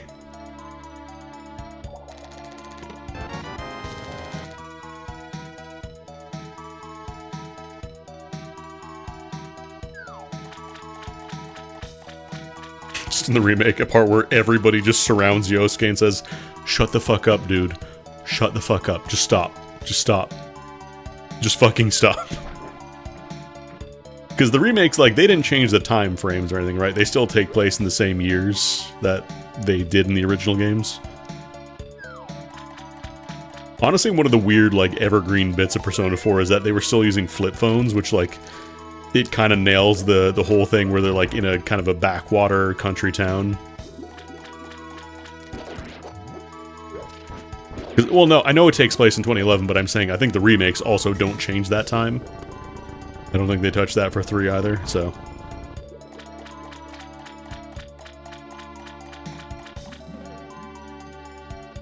Yeah, a boss fight against Yosuke where you just tell him, shut the fuck up. No, the Persona games, they were always meant to be, like, the near future. Yeah, no, flip phones were definitely not outdated in 2009 when the game released. Because you gotta remember, they were developing it before 2009, which means the iPhone would have been, like, brand fucking new, and kids were not gonna be walking around with an iPhone. They could not have seen the future.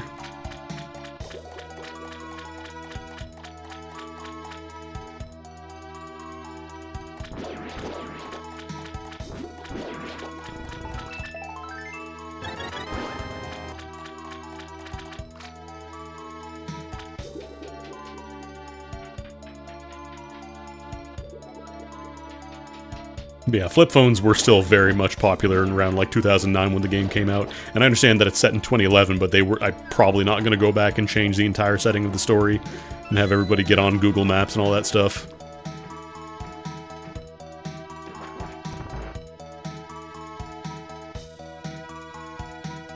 I do like flip phones, though. I miss my little... I miss being able to do that, the tactile feeling. I'm sure there's an add-on, like, I could buy for my phone that would let me answer calls by flipping it, but it's just not the same, goddammit. That's one of the things in Persona 4, like a very satisfying click when they would pull out their phones to, like, pull out a text message or whatever.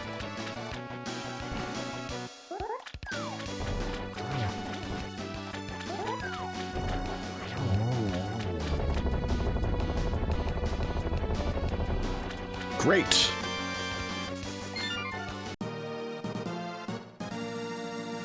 Yeah, I don't like... It's not so much smartphones themselves, it's just the direction that they have taken. Like, objectively, having the ability to look up stuff in your pocket and look at maps and all that stuff, objectively, that's incredibly useful. That's great. But then also, it's like, okay, but you also gotta... We're gonna get you on every single form of social media we can get you on, and try and get you in our ecosystem, and you're gonna be giving your location and your data to us at all times. Like, that's the part that sucks.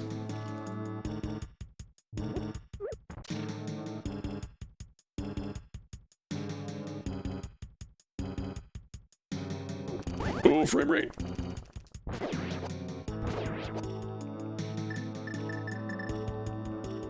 Because going back to what I was just saying earlier, everybody wants you on their service. You've got to be on Poob. Are you not on Poob? Why are you not on Poob? It's literally on Poob. You can Poob it. They've got the Poob app on your phone. You can download Poob right now.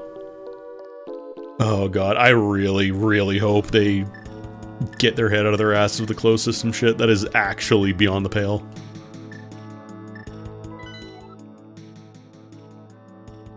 Because from what I understand, it's not going to stop you from installing unsigned apps, but they're going to require people... I don't remember if they're, like, locking it out or, like, you have to do something specifically to get around it, but, like, I don't... no. I mean, Android and Google have been going tits up for a while. Is it Norfair time? Oh, I could do the graveyard too. I was gonna say I can do the castle graveyard. I forgot about that. I got power gloves.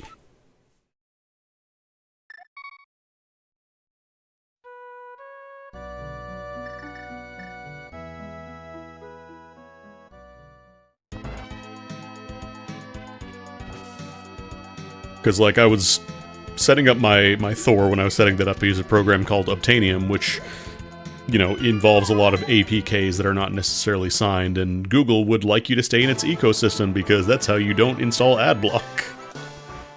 Because they can say, ah, no, you can't install AdBlock, that's not signed, that's scary, you don't want to do that. I'm like, no, I would actually. There's the mitts. Okay, cool. Because, yeah, I believe they're going to try and charge, like, a signing verification fee or whatever, and if you don't do that, then you cannot install the app. Or you have to do, like, some weird workaround to do it. And I'm sure somebody will figure out a way to do it, but it's still going to be a pain in the ass. Pain in the fucking ass. Should I just clear out... I'm just going to clear out the Hyrule Castle basement.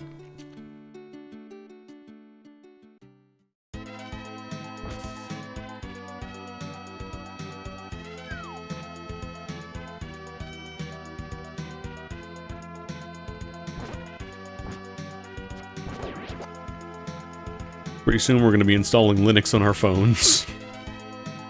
I sure as hell don't want to enter the Apple ecosystem. That fuck off. Absolutely no way.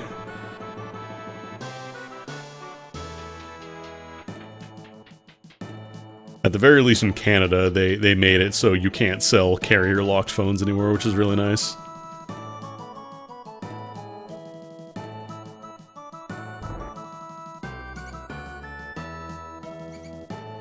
Because, like, that's another completely bonkers idea. Like, what if you bought something? What if you bought a phone, but it was still locked to the carrier? So if you wanted to use that phone, you had to unlock it. You had to pay an unlock fee or deal directly with the carriers. Like, why? Why? I know the answer is money, but... just from a human being perspective of looking at this, being like, huh, this would be really fucking inconvenient for me.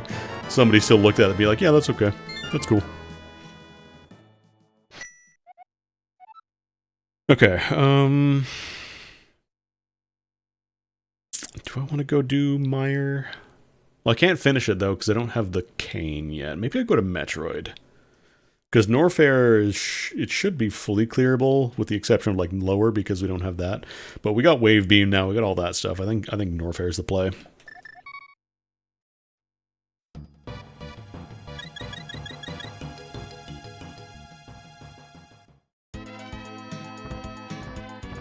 Although, honestly, at this point, like, for all the conveniences modern phones give me, I want very little of them.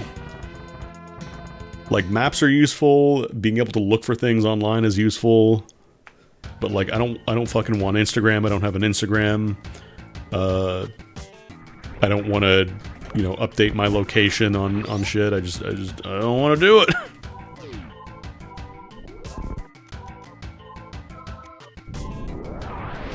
I want to call people when I need to call them, and maybe send them a text when I need to text them, and that's all I want my phone to really do for me. Anything else is a nice little treat, but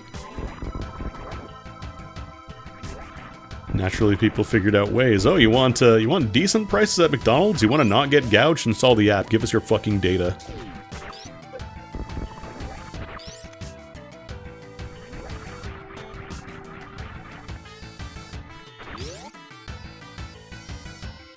We just want a little bit of your data, we promise. We're not going to use it for anything bad. You just need to upload a little scan of your face. It's for the children.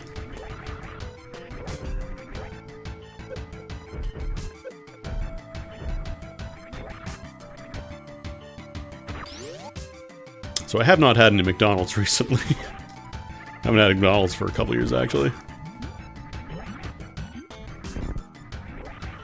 Up here, missile pack. That's right, I don't have space jump yet.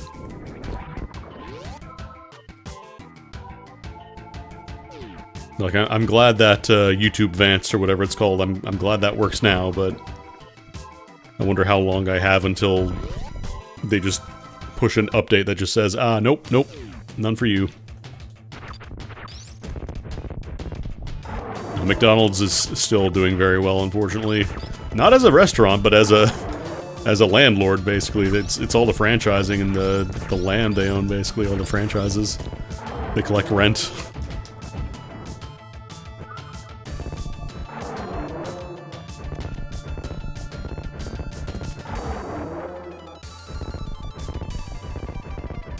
I remember last time I did this, I had the fully charged plasma beam. He just walked all the way back with a single charge shot. Nope. Honestly, at this point, like, eating out is just so fucking expensive. God damn it. There we go. Ooh. Big sword.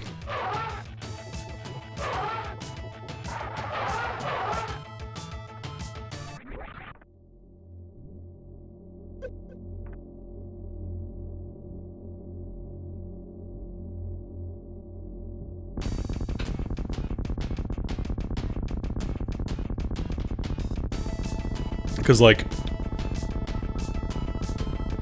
I'm trying to think, like, if I were to go back to a flip phone, the big thing would be maps. Like, maps are super fucking nice. Like, I understand, you know, we had MapQuest, we managed before, but it is one of the few things where not only, you know, you get directions, but also you can get information on traffic conditions, which helps you plan your route a little bit better.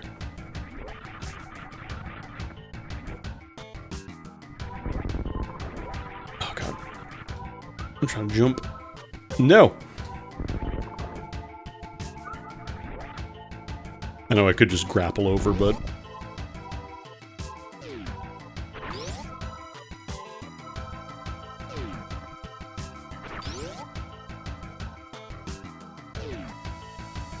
can I get in the back with wave beam? No, it is a green barrier.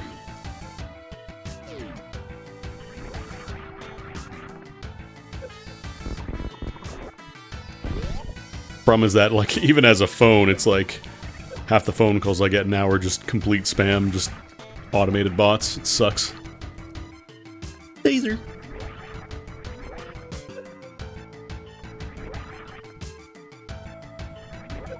Like, I kind of understand why people are kind of moving away from calling. Because it is a lot more inconvenient. You do need two people, you know, there at the same time.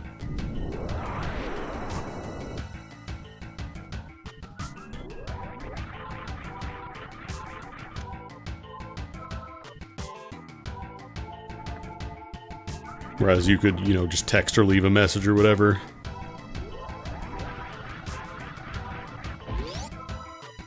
Text also means you don't have to, you know, sit on your voicemail and listen and see what happened. You have a lot more time to compose your thoughts.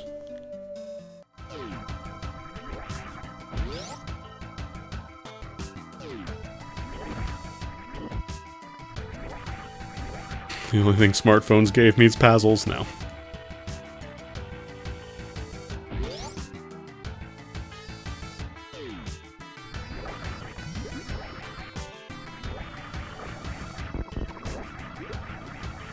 Also, phone prices are going way higher now. Because you better believe all that RAM and storage stuff is carrying over to phones.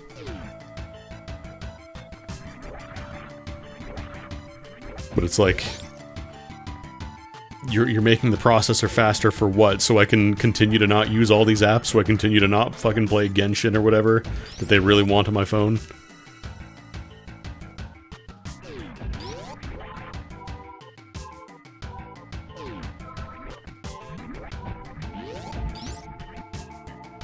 I feel like I missed something.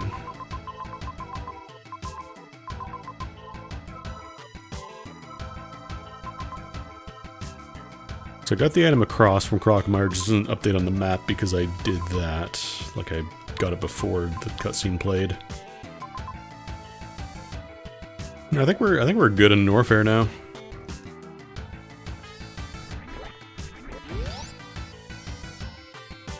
The problem with cheap old tech is that you have to get people to go back.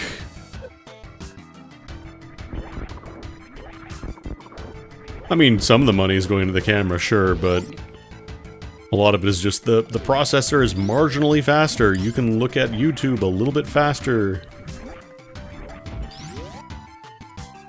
It's got AI now. But you have to pay more money for it. You have to give us more money so we can give you a device that tells you how to make meal plans incorrectly.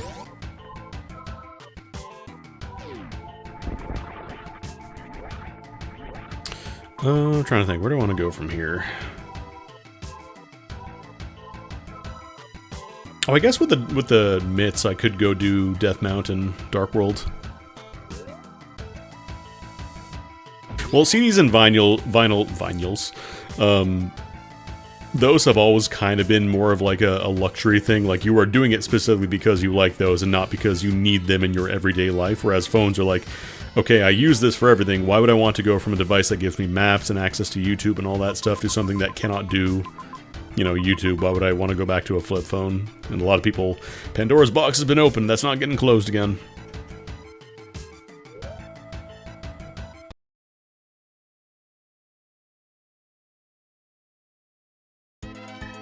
Because once people have their habits established, they're very difficult to break.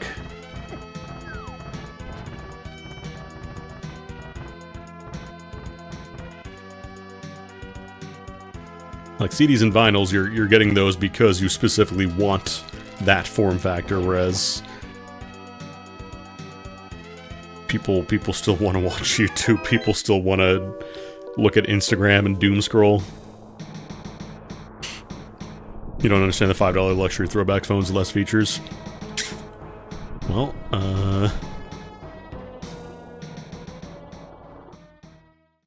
right, I keep forgetting it flips there. Oh no, you can do it on weaker processors, but it's not new. You're not going to be able to keep up with the Joneses. You don't want an outdated phone. What are you, one of those Android speech bubble people? Well, you don't want to have an Android speech bubble. Gross.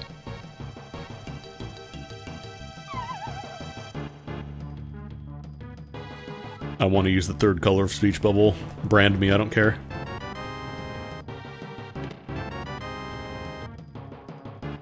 Yeah, no, I feel like for most people, like, the yearly upgrade is completely, utterly unnecessary.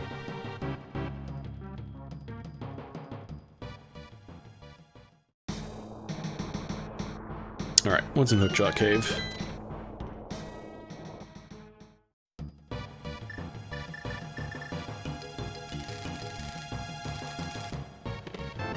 Ice Rod?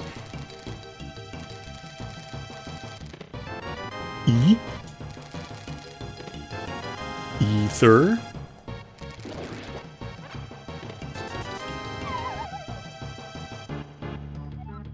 Okay. Let's see. We almost have everything in Zelda. I feel like we're... Oh no, we need the Red Cane, right. Red Cane means we're not in Go mode in Zelda yet. What would be the best